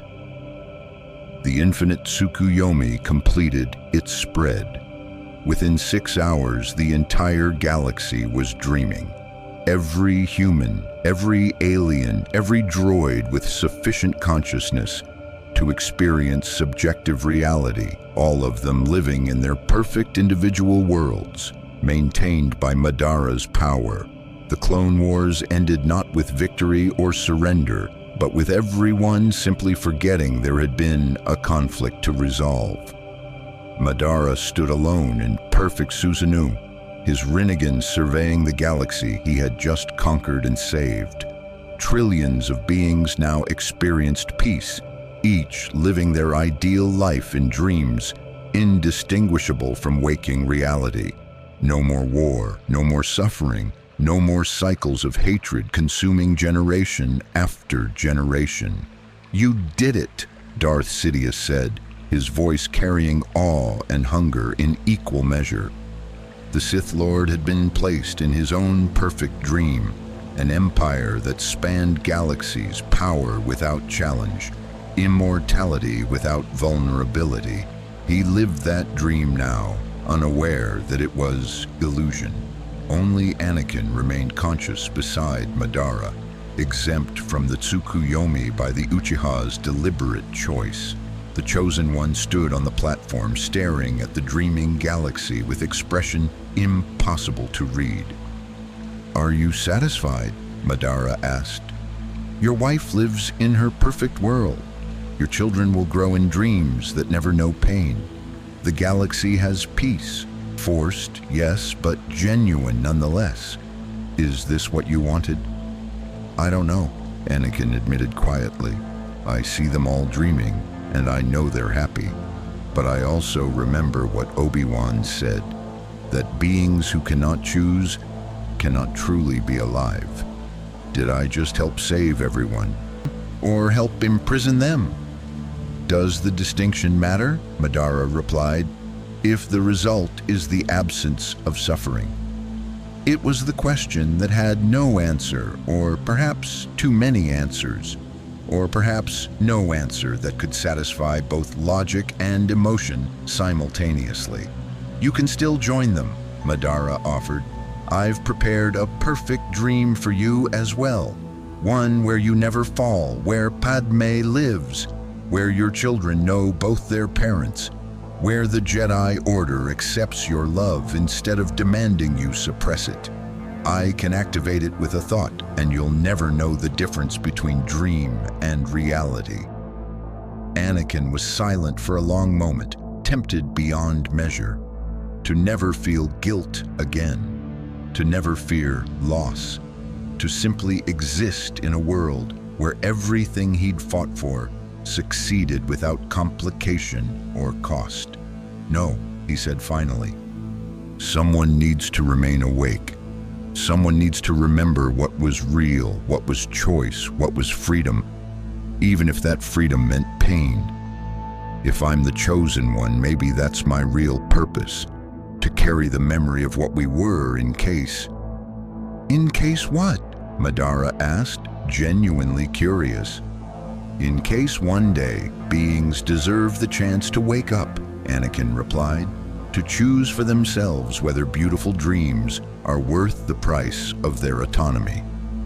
Madara studied the Chosen One with something approaching respect. "You understand, then, that this isn't perfect, that I've created peace through the very control I once despised in others, that I've become what I fought against. just on a scale vast enough to call it salvation instead of tyranny. I understand, Anakin confirmed. And I also understand that you genuinely believe this was the only way, that you tried everything else and watched it fail. I don't know if you're right or wrong. Maybe that distinction doesn't even apply at this scale. But I'll stay awake and remember, so that if another way ever reveals itself, someone will be here to recognize it. The two stood together, the God who had conquered a galaxy and the chosen one who had chosen to remain witness rather than participant in enforced paradise. Around them, trillions of beings dreamed their perfect dreams, maintained by power sufficient to reshape reality itself. The Clone Wars were over, the age of conflict had ended, and the age of eternal peace, or eternal imprisonment depending on perspective, had begun. In their dreams, beings experienced joy, love, fulfillment, and everything they'd ever desired. They were happy in ways reality had never allowed. They were safe in ways freedom had never provided. They were perfect, preserved, and completely unaware that perfection came with a price they had never been given the chance to refuse. And above it all, Madara Uchiha maintained his vigil, his Rinnegan eternal watch over a galaxy he had saved from itself, or destroyed while calling it salvation. History would never be able to judge which interpretation was true, because history itself had ended, replaced by perfect, unchanging, infinite dreams. The final question remained unanswered because it could never be answered. Was peace through elimination of choice still peace? Was happiness without freedom still happiness? Was life lived in perfect dreams still life? Madara believed yes. The Jedi who had fallen believing no, now dreamed they had been right all along.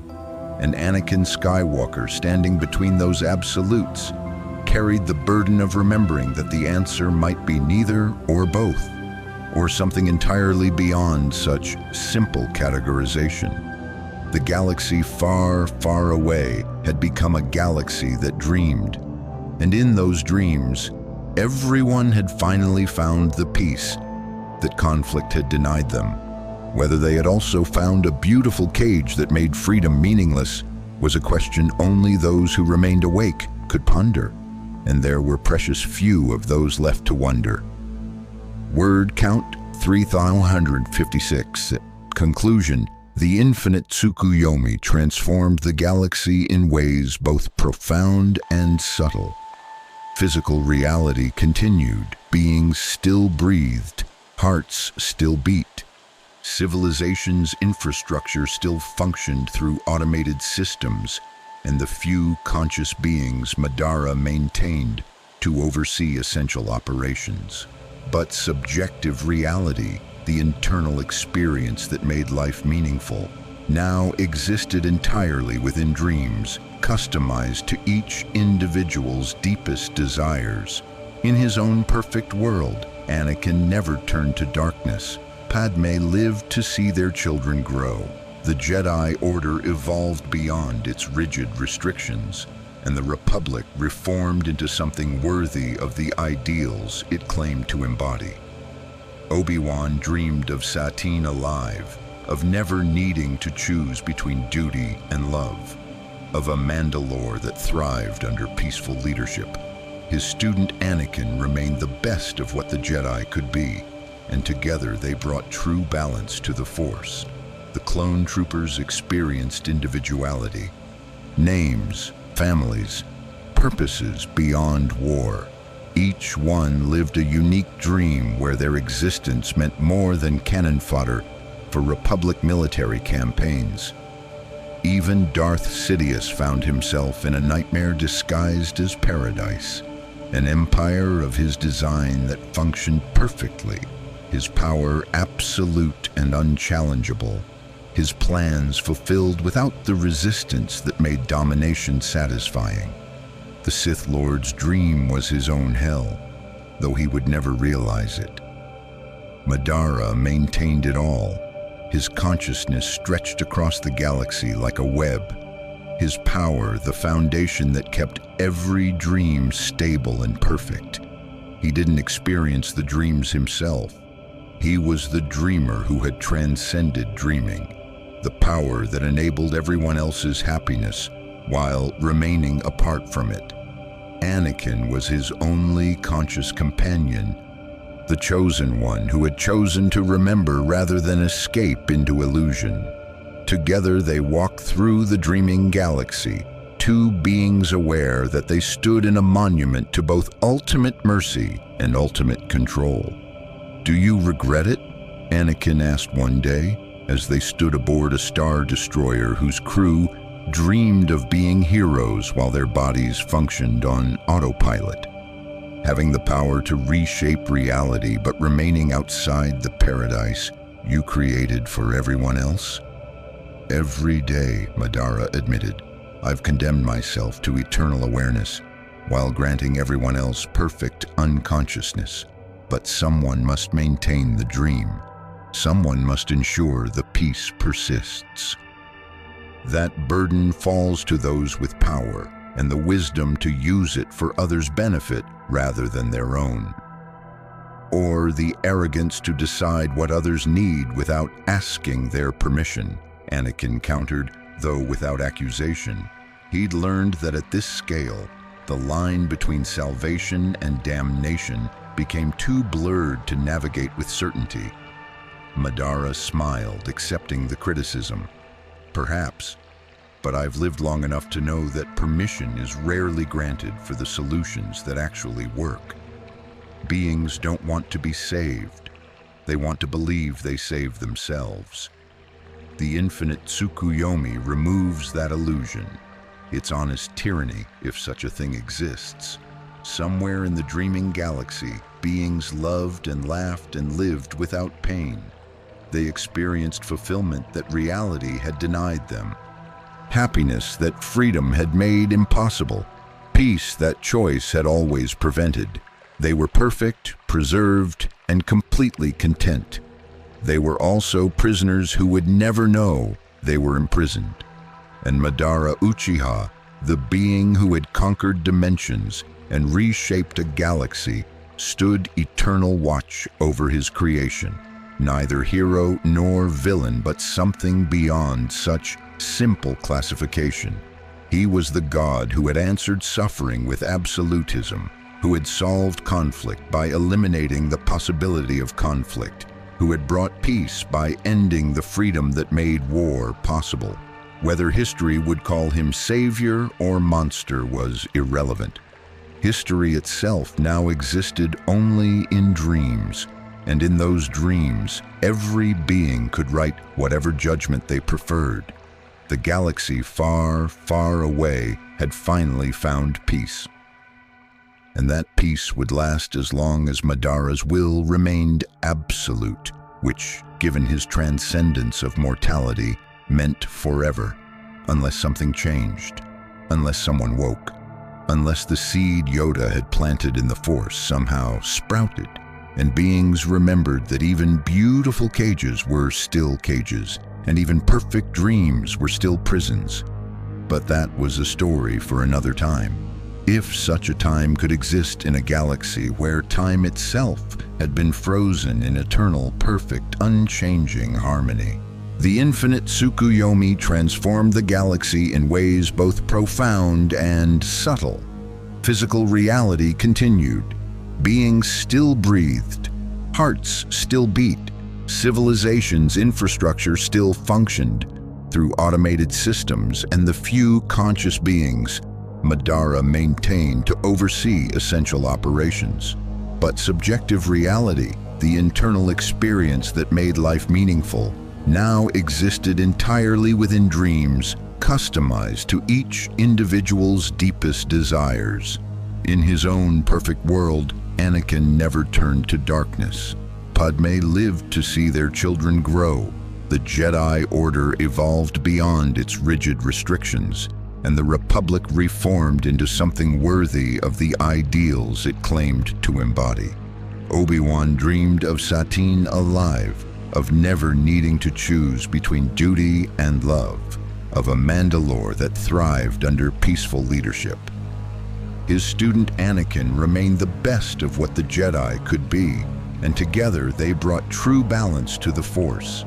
The clone troopers experienced individuality, names, families, purposes beyond war.